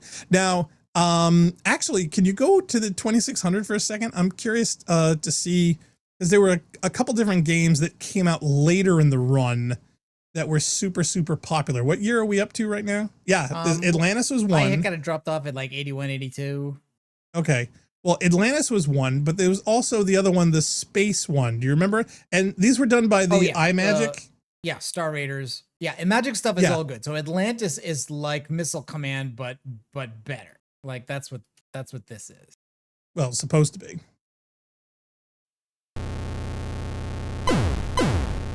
Basically, you use the stick to control which of these guns you're firing. Yeah, which are fixed. So you're now trying to hit a moving target with a fixed anti-aircraft weaponry. And was there one in the middle?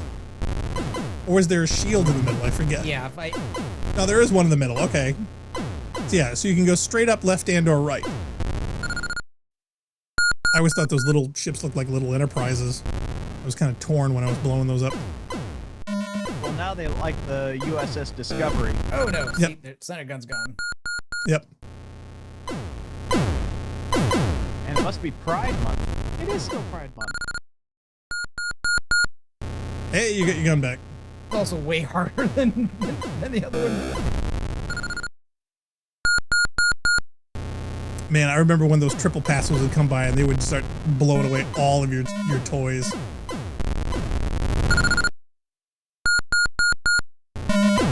Oh no! Those are like Star Destroyers. Yeah, they do.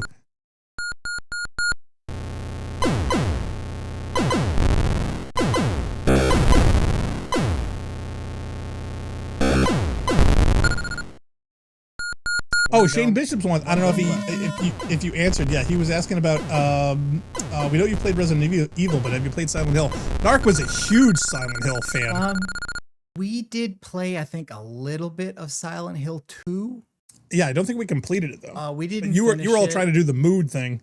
Yeah, I did spend quite a lot of time configuring. There are a bunch of community mods for the original PC version of Silent Hill 2. But of course, then there was the Bloober Team remake that just came out recently that I think met or exceeded most people's expectations for it, although some people's expectations were rather low.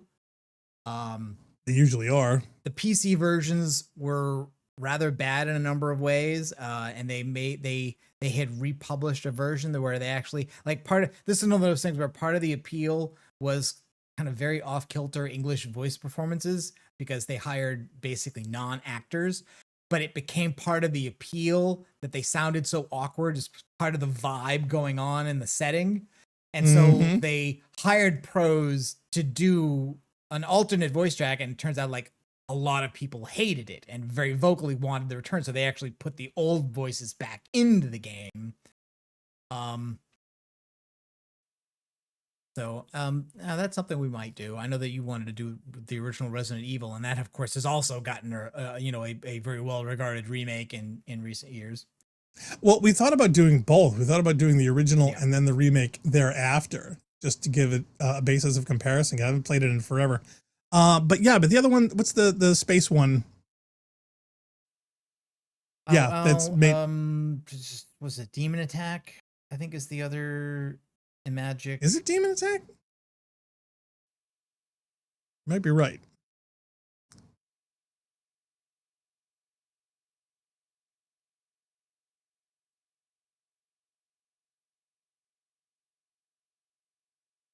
No, it's not this one. Not this no, one? it's the one. It's actually I think it was with the C. It's the one with the spaceship that attacks you from all four directions, and then you've got to go and pick up the ones landed on the ground. That's Cosmic Arc. Okay, we'll play that in a second.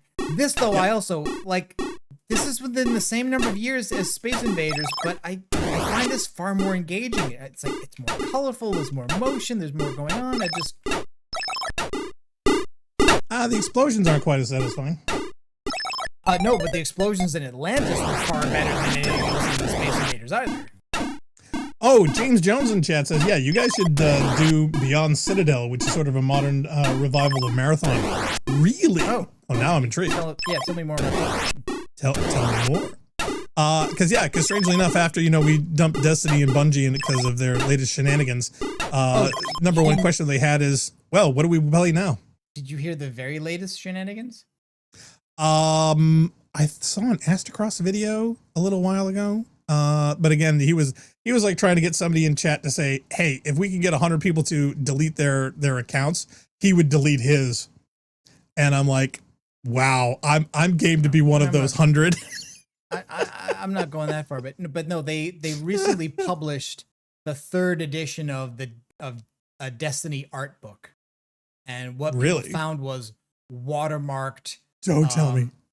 Like watermarked clip art, watermarked art in it. And it was like, look, that's kind of normal. It is normal that people expect it, especially when doing concept art, that you would download stuff and that you might not necessarily pay for it if all you're doing is to look at it to inspire you to make the real art that's going to go in the game. But that if you're going to then put that in a 4-pay art book, maybe pay for that version of that art to have the watermark removed. Instead, it was just like, do you know what it makes me want to do? It makes me want to take... like nobody cares. It's like, we can't take you seriously. Of course. It seems like nobody cares. No, nobody shivs a git, you can tell. But no, it makes me want to take the cover of that book and then put that watermarked iStock photos copyright thing that you do over stocked footage and whatnot, and just put it over the cover so that when people buying it know exactly what they're getting. Oh my God. Stock footage. Wow. Way to go, Bungle. Could you goof it anymore? Apparently you can. It's the one thing they're excelling at, is shooting themselves in their feet. Yeah. I'm surprised they have any feet left to shoot. Yes. Here we go. You were thinking of this, which is I love this game. I can't tell you how far I got with this. This was so cool for many reasons. Mostly because it's like several games in one. Yeah. It's one of the reasons why we love it. It's like you get attacked from either side and you've got to shoot up things, but then you're the one beaming up the aliens. Well, you got to save them, and you got to save 2 of them because you got to breed a new race on a different planet. A less doomed one. You have to get and then back you get the warning, and then you got to pick which side it comes from. Like, oh no, there it is. So yeah, it's engaging. And man, I can't tell you how often we got so far and so fast, and then you accidentally goof one, and you just feel so stupid.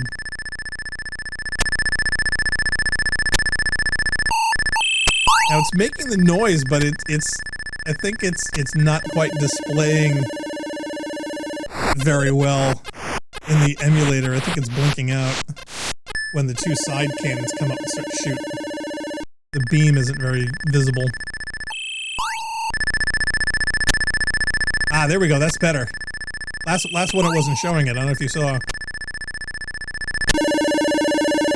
And it also gives you a bonus. You don't get the second asteroid attack if you get there fast enough. Yes. If you're slow, you get the warning. Yeah, if you evacuate quickly, you don't get that asteroid.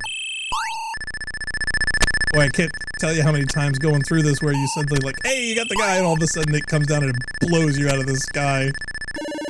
It's a fun game. James Jones says, yeah, a lot more creativity and ideas back then. And it's funny because of the limitations people had to become imaginative. I've always felt the same way with television, the same way with film, same thing with video games. If you have limits, if you have, yeah, see, that used to happen all the time. If you have constraints of which you are stuck against, that's when people get imaginative. When you have too much time, too much money, you start going in wild directions and there is no limits There are no borders. There's nothing to stop you. And all you do is come up with something that is far less interesting, I've always thought. And strangely enough, you go back to old film and old televisions and you see the solutions that people had to come up with, and they're great. And then you see it stuff when you have budgets of $200, $300, $400, $500 million, how far less engaging they are and far less imaginative in their solutions. Oh, we'll just throw CGI on it. We'll fix it in post. And it's much less compelling, I think. So, while this is super simple, super cheap, and compared to today, not even remotely as good, subjectively, this, in circumstances, playing with friends, could still be a much better, more fun time. Yep. Is that a game over, or is that a loss of life? No. You've got a few. Well, you did have a few. No, I think you have one. And see how much faster and harder it gets? I mean, it just keeps ramping it up. Like, the game ends in the asteroid screen far more often than it ends here. Oh, totally. But it always gets so much more challenging when they're all spread out all the way on either side of the screen. Like, this screen ends up just going so fast that you can't keep up anymore. I can remember wearing out that Atari 2600 controller playing this thing so often. And believe me, the physical controller was a lot more difficult to work with. New controllers were stiff as all heck, that you could not really play games very well until they were broken in physically. And then there were some controllers that were so loose and so worn you couldn't get any accuracy whatsoever. So there was always that middle ground between usable and worn controllers.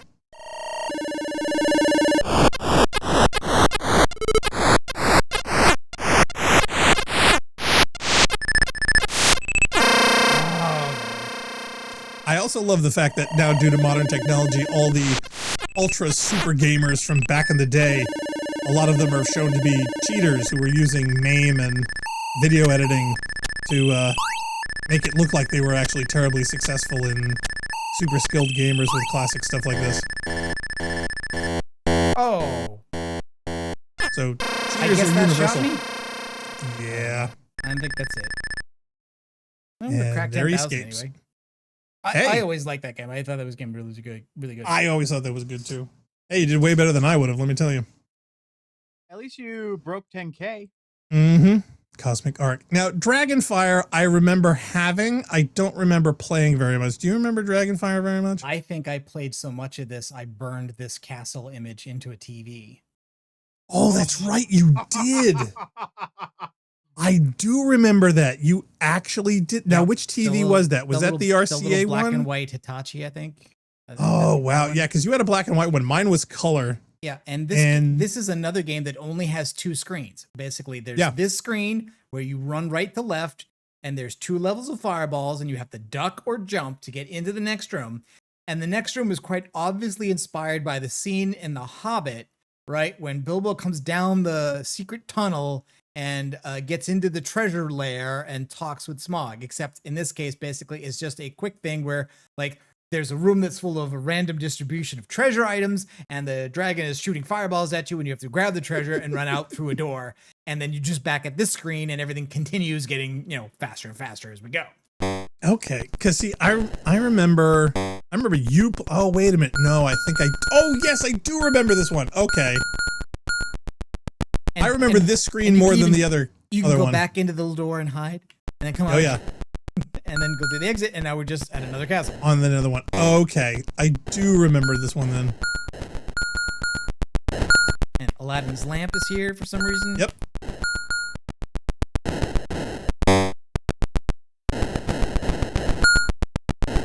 And yeah, here you can't see the and candelabras. You can't see the fire very well. Careful, you're gonna lose all your guys real quick. Oh, yeah. Oh, yeah, he's spawn kills. There was spawn killing. Okay, see, now I can see the fire effects. Couldn't see them before in the stream.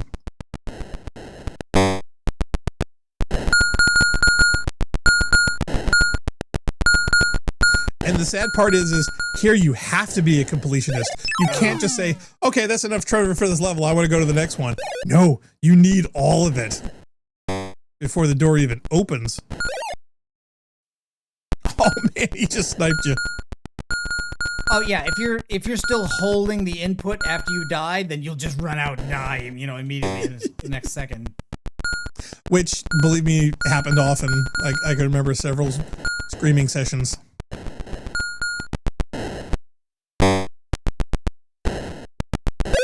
Like that. Yep.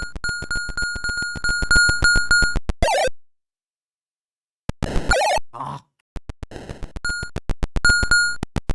Yeah, so you should see that's the moment where you should have waited for him to get to the other side of the screen before you jumped out.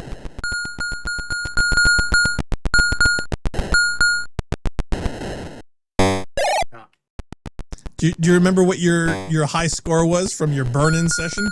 I don't, but I also remember, if I remember correctly, I was trying to compete in a high score competition on this game, and I was trying to make VHS tape evidence of a score to send somewhere to participate in a contest, and that's yeah, why we I were was trying to spending so much time on it.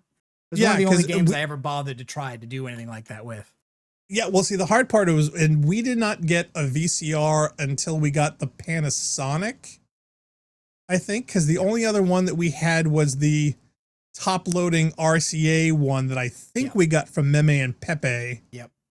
That was the big chonkus thing. I mean, the thing was the size of a Buick. This is also back when code bases are so small and platforms are so different, then often what you're really doing is when you want to port something to another console or another computer, you're basically just hiring programmers and giving them the design docs and having them remake that game. And like, notice, this only bears a passing resemblance to what we just played. This is not the same art ported to a different file format. This is different art. Yep. Can I get this one to start? No. You used to see that more obviously, I think, in a lot of the Star Wars titles that were coming out, especially the Trench Run. One player. I'm trying to press one player. Nope. So yeah, so this is the Intellivision version. Yeah, I think I screwed up. I also remember those harps. Those blue harps. I remember those. Those were kind of iconic. Oh, is the controller mapping not playing nice?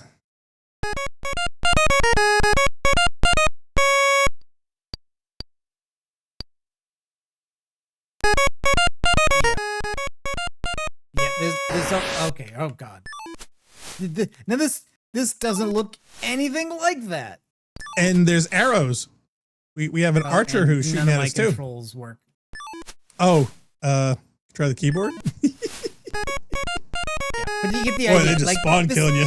This is like if you clean roomed something by giving them description and said, okay, there's fireballs and a drawbridge and some castles and you have to run and there's fireballs. It's like, but it otherwise doesn't look like the other thing at all. No, they weren't trying to emulate it. They were trying to replicate it. And here's another version. Is this the 5200? No, this is ColecoVision. Oh wow, okay. Oh. I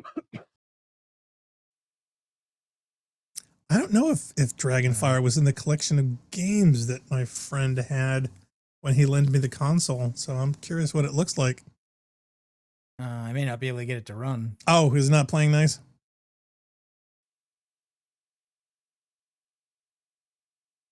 Try hitting enter or return or A. Okay. All right. So there you go. Again, right? Completely different set of art again. Yeah. And it's got a princess. As opposed to an archer trying to kill you. Oh no, there is an archer trying to kill you. Oh my God. No, Was that what was that? Finished. I think this is running too fast because I would agree with you. Yep. But yeah, definitely completely different. So that was a discerning decision a lot of people made with the choices on what console that they went with. Oh, BS Bungie says 8K RAM never looks so sexy. Is that Mig? Is that Mig with us? Yes. Hey Meg, how you doing? Hey Meg, how's it going? He's coming in the tail end of our Oh God, yeah, I think retro engagement. Wow. Yeah, something's a little fast. Something's wrong with that. Camels. Scorpions. Hey, it's the Scorpion King. You never look so good. I'm he gonna just quit tweak the this. clock. I think What are your clock settings? I think I did something to that. I want to relaunch that. I think I put it in some mode I didn't want it to be in. Probably. Well, you did do a button mashing session when some of them weren't working, so.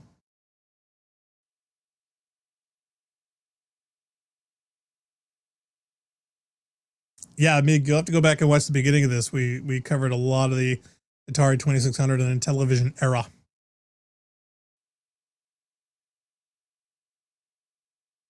Now, the other thing is, you remember, we should probably go even further because I think I found some of the original Star Trek games, which were more for the old Compaq and PC stuff. Because one of the first even computers that Narc and I ever touched as kids was the Compaq Portable that our dad brought when he was used to work at Foster Grant. And it actually came with a couple of games, including a Star Trek game, which was a lot of fun, which was even more primitive to this, where you basically just saw letters and what was it? It was letters and or numbers representing the game screen and the spaceships that you were manipulating. It was incredibly primitive, but still fun. I remember they made a Star Trek motion picture game for the Atari, and that came with this like plastic overlay for the joystick saying that you need this to play the game, and it's just you just have a joystick and one button. It's like how what's exactly the overlay for? Well, it's to get the immersion. You're controlling the Enterprise with your Atari control stick. You also have the evil cult leader from Children of the Corn playing a Vulcan child playing the game. Now, Advanced Dungeons and Dragons we used to play, but we didn't really play the sequel.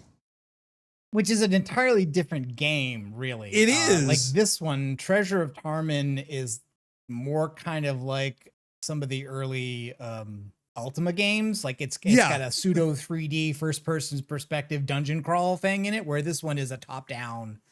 Which I didn't really like that much, to tell you the truth. But I absolutely adore the original. Okay, and you can see I haven't configured it correctly, but there is like there are overlays for this that do the shader and do the you know some TV thing, and but also very helpfully show you the overlay over those controls, so you know what those buttons are doing. In this case, controls to tell you how to pick up an item you see, how to figure out how many arrows you have, where it just makes a noise. It just does one tick for every arrow that you have. And the shooting direction, which was really difficult. Yeah, and there's also little buttons on the side of the controller too. They had these two little nubbins. Yeah, I'll turn that off for now. But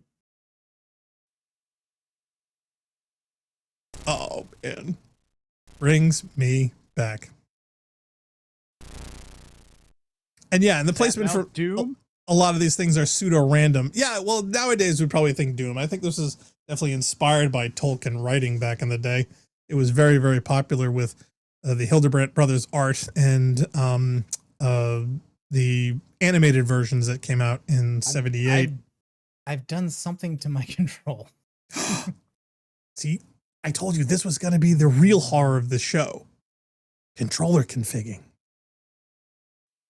Because each individual title and ROM and... Before I could use the D-pad to control, but I can't now. Oh, I see the numbers changing. I mean, it's going on the actual pad there. Only when I move the stick. It's left the analog stick. Oh, really? Oh, okay. And it's also starting on the highest difficulty. Oh, of course. Which I don't want it to do. Yeah. Nobody wants that. The dragons move so fast at the highest difficulties. Okay, it's here we insane. go. Now, okay, that launched the original. Hey, there we go. Yay, we get a gray dungeon. Oh man. This you used to be able to play so you pick up the second controller, so that the first controller's little disc, a little iPod wheel thing would move the character, and the other one would fire an arrow in whatever direction it was pressed in. Yep. So like I would say to do like both. The obsession with playing stuff in co-op kind of traces to this game, really. Totally, absolutely, because one would always be guiding and the other guy would actually shoot the arrows, because some of the higher difficulties were so split-second responsive. If you didn't have your fingers on the arrow keys ready to go at an instant while somebody was running away in panic, you were in trouble. Oh, yeah. And the manual for this one also, here, I can pull that up. Hold on a second. Because the manual gives extensive, not only instructions on how stuff works, but also tips and tricks for how to play the game, to the extent where it honestly tells you should be considering firing into empty rooms you can't see if you can hear an enemy that might be there.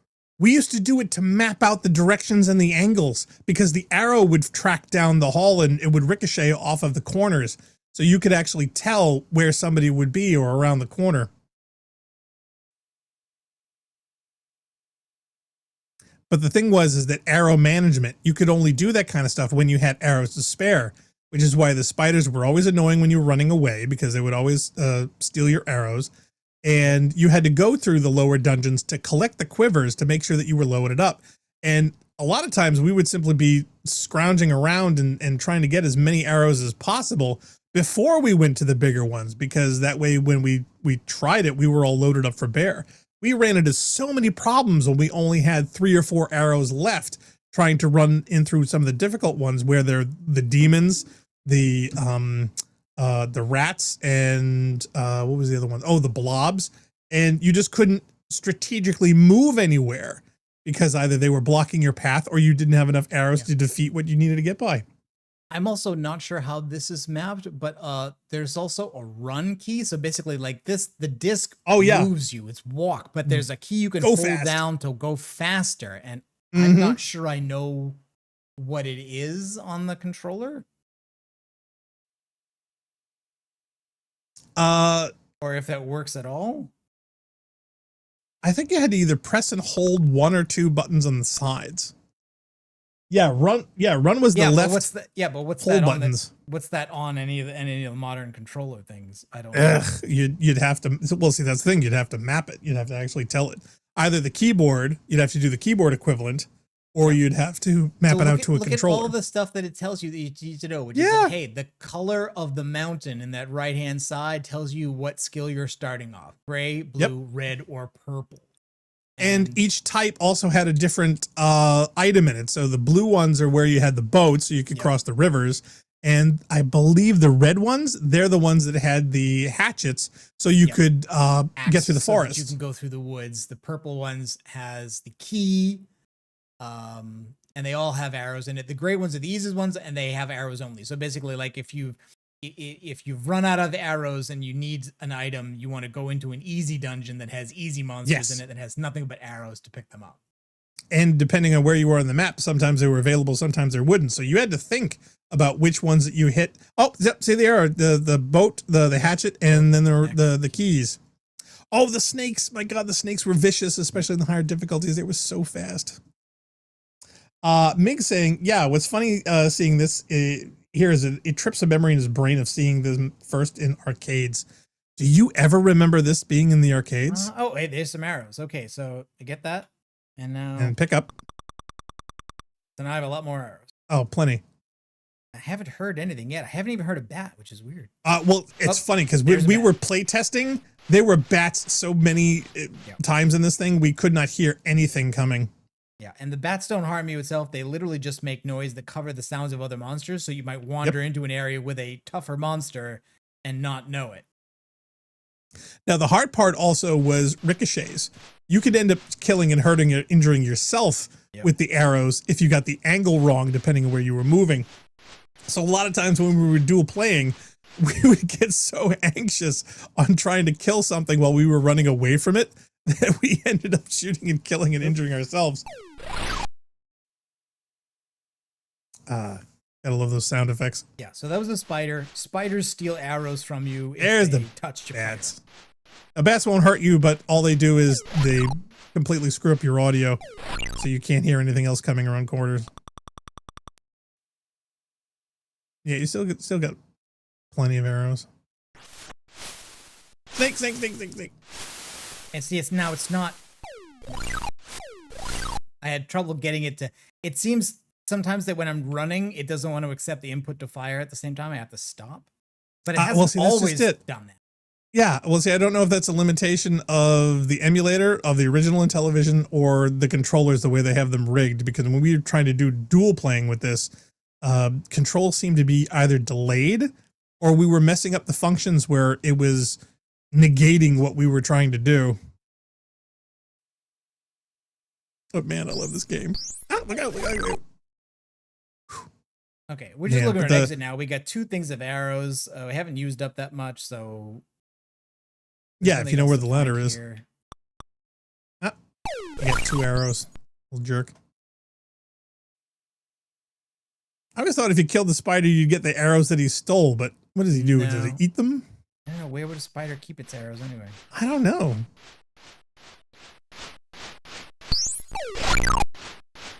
Yeah, don't waste an arrow on the bat. Now you can.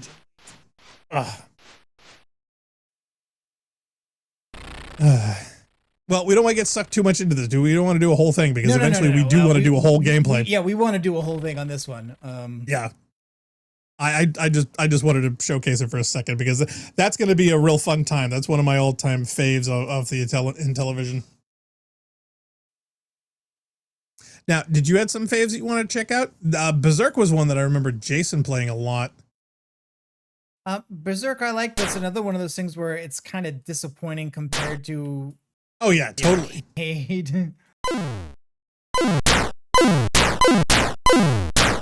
Now, what's really funny is that I can remember growing up wanting to get a copy of... Oh, you forgot about the wall? I forgot that the walls were dangerous. Oh, yeah, they'll kill you.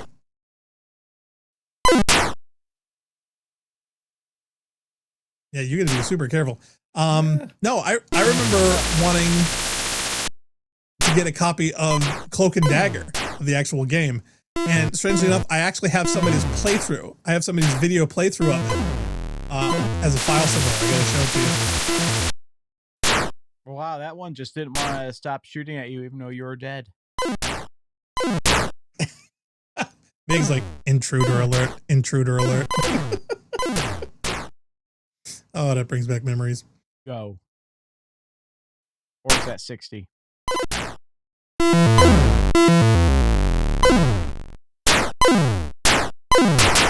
So much, but so little.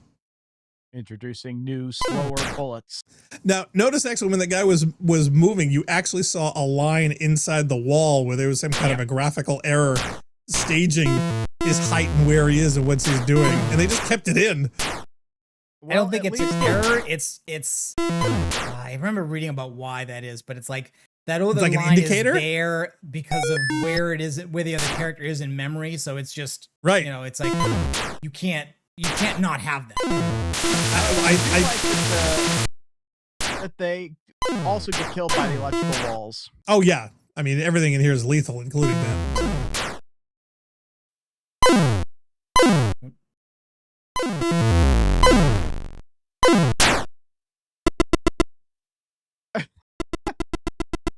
Oh yeah, you can totally game the AI here.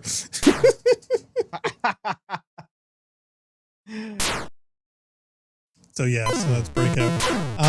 Yeah, so now did you have any childhood favorites that you wanted to do?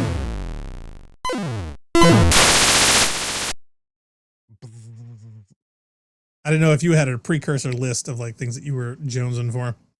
This is how I define unwarranted. That's a good one. I like that. Combat 2? There was a Well, just the way the player gets shocked and electrocuted reminds me of Ilea getting zapped out of existence. Now, another one, an all-time fave that we used to play on Jason's Apple II was Choplifter. And the Choplifter on the Apple was a lot better than some of the other systems. It had better audio, it had better gameplay, and his joystick was also of a higher caliber. if you remember the Apple joysticks back in the day, were like, oh my God, the Cadillacs of joysticks. First of all, they were analog. Yeah. Like they were analog. And they were metal. There was the metal shaft in the middle. Yeah. So the Atari 2600 joystick was basically a PCB with 4 of these blister type sensors, right? It was a little pad of metal that was bent into a slight curve, such that when you moved the stick on top of it, you were pressing down a little plastic pin that then crushed the little curved bit of spring metal down onto a contact to complete a circuit. And you got diagonals out of that by triggering 2 directions at once. There were only 5 of these contacts total in the thing, 1 for the button and 1 for each primary direction, up, down, left, and right. But there was this craft analog joystick where like the stick itself was a pointing device like a mouse. It was like you could move it in any direction. It was fully responsive. You could draw curves with it. I mean, it was amazing. Yeah, no, the Apple II controller that I'm referring to was square. It had a aluminum metal shaft in the middle with a pointed orange, it was orange or white button on the top, but it also had 2 buttons on the controller itself. And it also had trim controls for the vertical and horizontal. Yes, Jail. Yep, you're getting closer. This is the one I was talking about. Which one? Yes. Well, there's that one, but no, the one for the Apple that he had was much more similar to that, except he had 2 orange buttons on the side and the button on top. We also had this one. That one's mine. That was the Gravis. So we had that. That was the Gravis. Oh my God. I had that for my Commodore 64. And what's cool is that also worked for the Commodore and the Atari. Yep. But that Gravis, oh my God, it actually had sponge grips on the shaft. And he's also that controller was so awesome for flight games. I played on both sides, Harrier. so that you could be used lefty or righty. Yes, that was alternately very flexible for those southpaws. They loved that one. This is the actual Apple one. You can see the logo on it. Yep. Oh, actually, there's one that's close to Jay's lower bottom row there, second from the right. That one there. It's got the orange button. No, a little further over. See, he had the button on the top. No, keep going. No, you're on the right row. There you go. That one. Yeah, see the button on the top. That's the one. Yeah. Because it actually these are CH though. These are not Apples. Right, but there was an Apple version of this that was white that had the same thing. But oh man, that Commodore controller, holy crap. I cannot tell you how much fun playing Harrier and Flight Sims and Falcon 4.0 and look, that one. Oh, there's this one, and because you love this joystick. And now, where was the one that had the white rubberized they made exterior? A soft rubber one. Yeah. We're seeing mostly the standard one, which was the hard black plastic with this black and red decal on it. Oh yeah, but you had one that was the white one. It was the more advanced one that had the ergonomic control grip. And I had this technique that I ended up, still to this day, and all the way up through Halo, of rapid fire button tapping and actually manipulating the control stick with both hands at the same time so I could do it. I was using my middle finger on my right hand for the trigger, and I could get the most rapid fire shots that you've ever friggin' seen. It drove people crazy when you had a game that fired as fast as you pushed the button, because that wasn't always the case. Sometimes there were limitations on how rapid you could fire, but on games where it was off, oh man.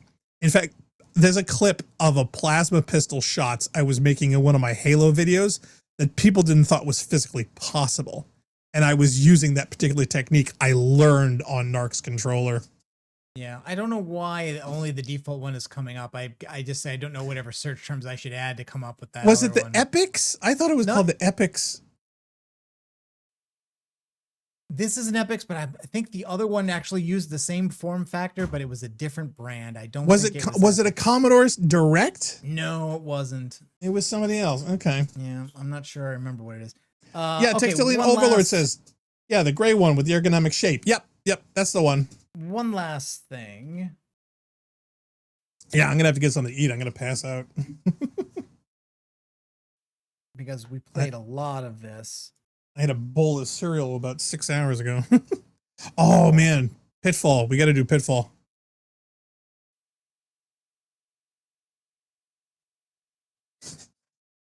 Oh, Pitfall. And yeah, we did not have Pitfall for the Atari, I don't think, because Jay had it for the Intellivision. We didn't think of buying it. And that was the other cool thing. He bought the games that he wanted. We bought the games we wanted, and we never had to buy dupes. We would just go to the other person's house. Yeah, I don't know why my controls are very messed up at this point.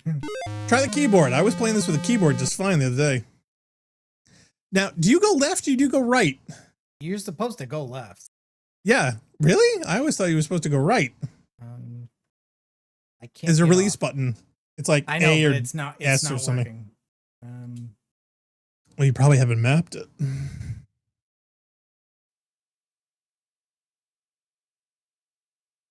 I just do a reset to defaults. Nice frame rate. Thanks. Thanks to the GeForce 2 GTS. Now with cubic environment mapping. Yeah, no, not working. On the keyboard, I think it was like ASW or D, if I recall correctly. But the keyboard should still work even if you are using a controller, I think. At least it did an open EMU. I don't know if RetroArch's a little different. Yeah, Textilian says, yeah, she remembers using that Epic controller for the Psygnosis games. Oh yeah, we played Shadow the Beast. Can't tell you how many times we used that controller punching things with that. I used it for Killing Game Show, which I want to showcase at some point because I love the soundtrack to that friggin' game. Yep. No, see, I always went right. There was only certain types of people that went left because you got the advantage of spawning on the left side of the screen when you died. Yes. What is that music cue from? What music cue? Oh, you mean for what is it featuring? I always thought that was from like Tarzan or something. I know it's the opening to Donkey Kong when you start the game. Well, I think this was a little earlier than that, I think. Yeah, Textilian mentions Pteropods, Obidus, awesome, Killing Game Show. Oh yeah, all the best. Amiga was top tier 90s gameplay. And I love the fact that somebody actually found one of the original Lightstorm Amigas that was used to render out scenes from Titanic in '97. And they still had the original render files so that when that shot you see in the Titanic of them going down in the ocean with the Mir Russian submersibles, that was rendered on an Amiga. Nice. Oh yeah, it was really, really cool getting a chance to see the files. But what kills me, it basically was an advanced video toaster. And at the studio I was at, somebody actually had one, which as a kid, that was like the end all be all to get a chance to get a video toaster with a Genlock where you could actually render and make your own video graphics. And those actually had ray tracing effects, which were stunning. I can't imagine what the render times were for a 640 by 480 standard definition shot was. Basically thinking, like Babylon 5 era of special effects. But seeing the demos of all the things that you could do with it, I would have one of those back in the day. So many. Yeah, see, this was the prep worry I had when we started doing this, where picking the titles, making sure everything was mapped and ready to go and whatnot. So we didn't have too much of this, but sadly. I couldn't even get my rig to work the way we wanted to. I wanted to do all this on my Mac, and 10 minutes before launch, we thought everything was set. Nope. Had a whole crazy set of issues. So Narc is bravely doing all the gameplay today. So big thank you to Narc. Oh yes, thank you, Narc. For which we would not have a show today. There you go. You found it.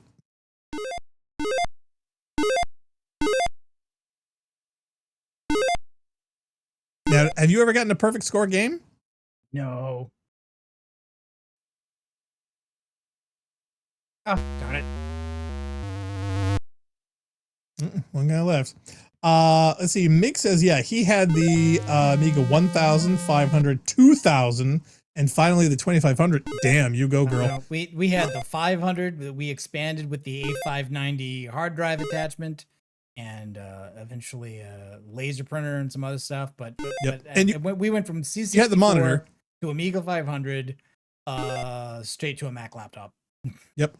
And now you did have the monitor, which was great because that had pseudo stereo sound. No, it had real stereo. It was a 1084S was a real stereo monitor. Yeah, but the games they all had separated their channels where one audio was on one side and one audio was on the other, but it wasn't true stereo. It was dual mono, but they mixed it in such a way when you played them together, it sounded like it was in stereo. And that was another genius workaround for the technical limitations at the time.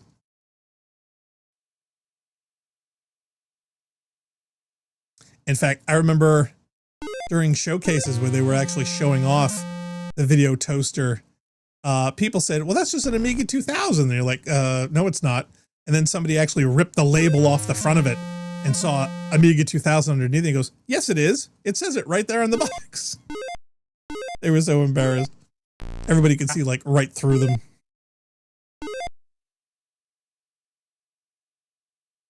Oh no, I thought I could make it.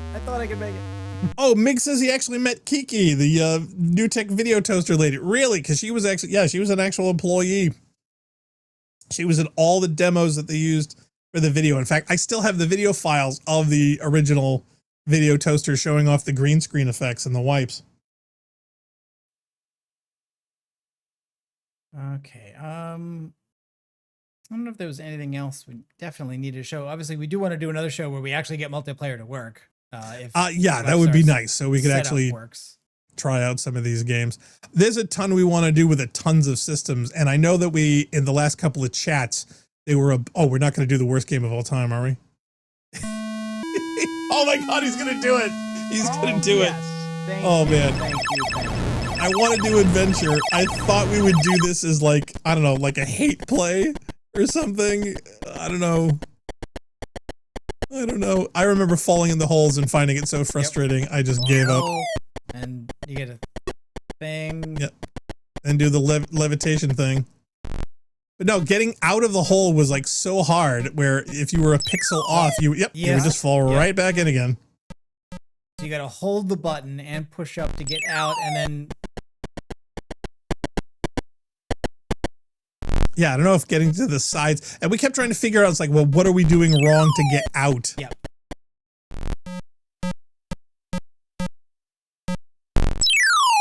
Yeah, like this was what playing the game was like back in the day because we couldn't understand. Like it was awful. Where are you supposed to one push pixel off getting out of this screen to reliably get out, and it just didn't seem. And of course, once you're doing this, like there's no you can face a different direction. Either direction. You can't move over. So if you're thinking, oh, I need to do it from the edge. Yep. And if you keep running out of points, and sooner or later you will run out of so many points that you can't get out of the holes. Oh yeah, Amiga says, yes, the 1084S and Kiki, the original first booth babe. Echo the Dolphins getting a sequel. No, we are not doing no dolphins. Yes, it is. No dolphins. So that is the game I was talking about. It's just no, really we are not talking about Echo the Dolphin. Gets referenced in the name of that game. It's weird. No, we are not. In fact, I was going to delete it from my bundle so that if you ended up in your emulator, it would prove that you went hunting for it. Let the innocents enjoy the game of their youth. We never yeah, played Galaga. that. Galaga is what I wanted to do. Galaxian is a ripoff, I think, or is it the other way around? Oh I my forget. goodness. Is this better than the NES version? I wonder. I don't know. We had the Commodore 64. We had the Commodore one. And we also played on the Apple II, I think. Yes. It's basically the same. Yeah, but the music's different.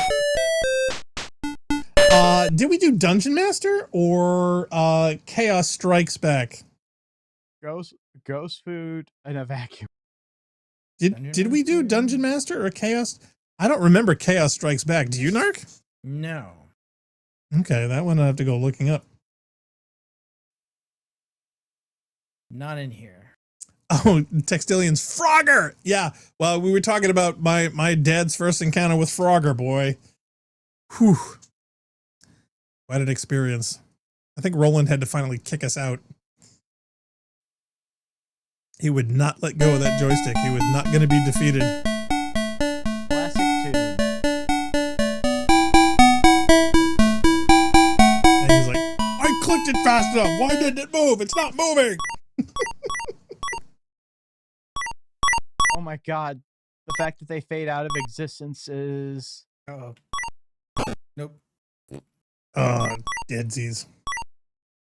Oh, Mick says it's a sequel to Dungeon Master. Darn it. Question is, did we do Dungeon Master? Where'd you go? Where is he? Is he invisible? What happened? It's... I just don't know in the stream if something blinked out. Oh yeah, things are blinking out all over the place. The trucks, the cars. It can't hold it in memory, I don't think. And oh,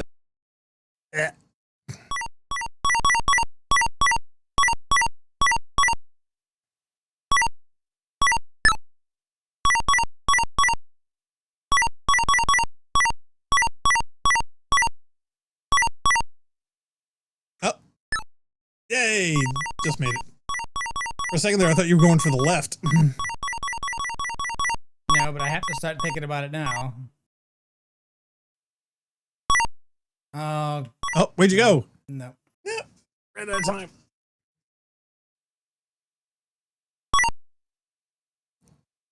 No frog that small has a cloaking device. Hey! Oh my God, he made it, dude. Now that's impressive. I think we do a round of applause. He did Frogger invisible.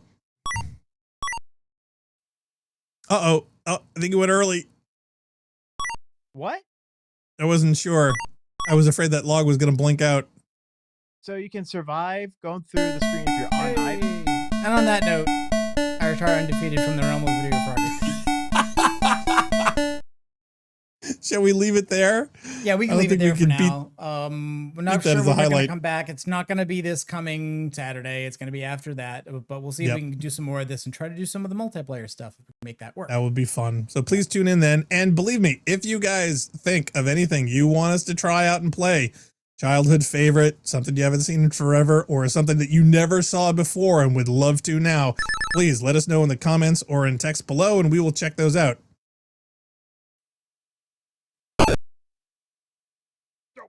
All right. Well, then I think we're done, and we'll see everybody next time. Thanks for watching. Bye.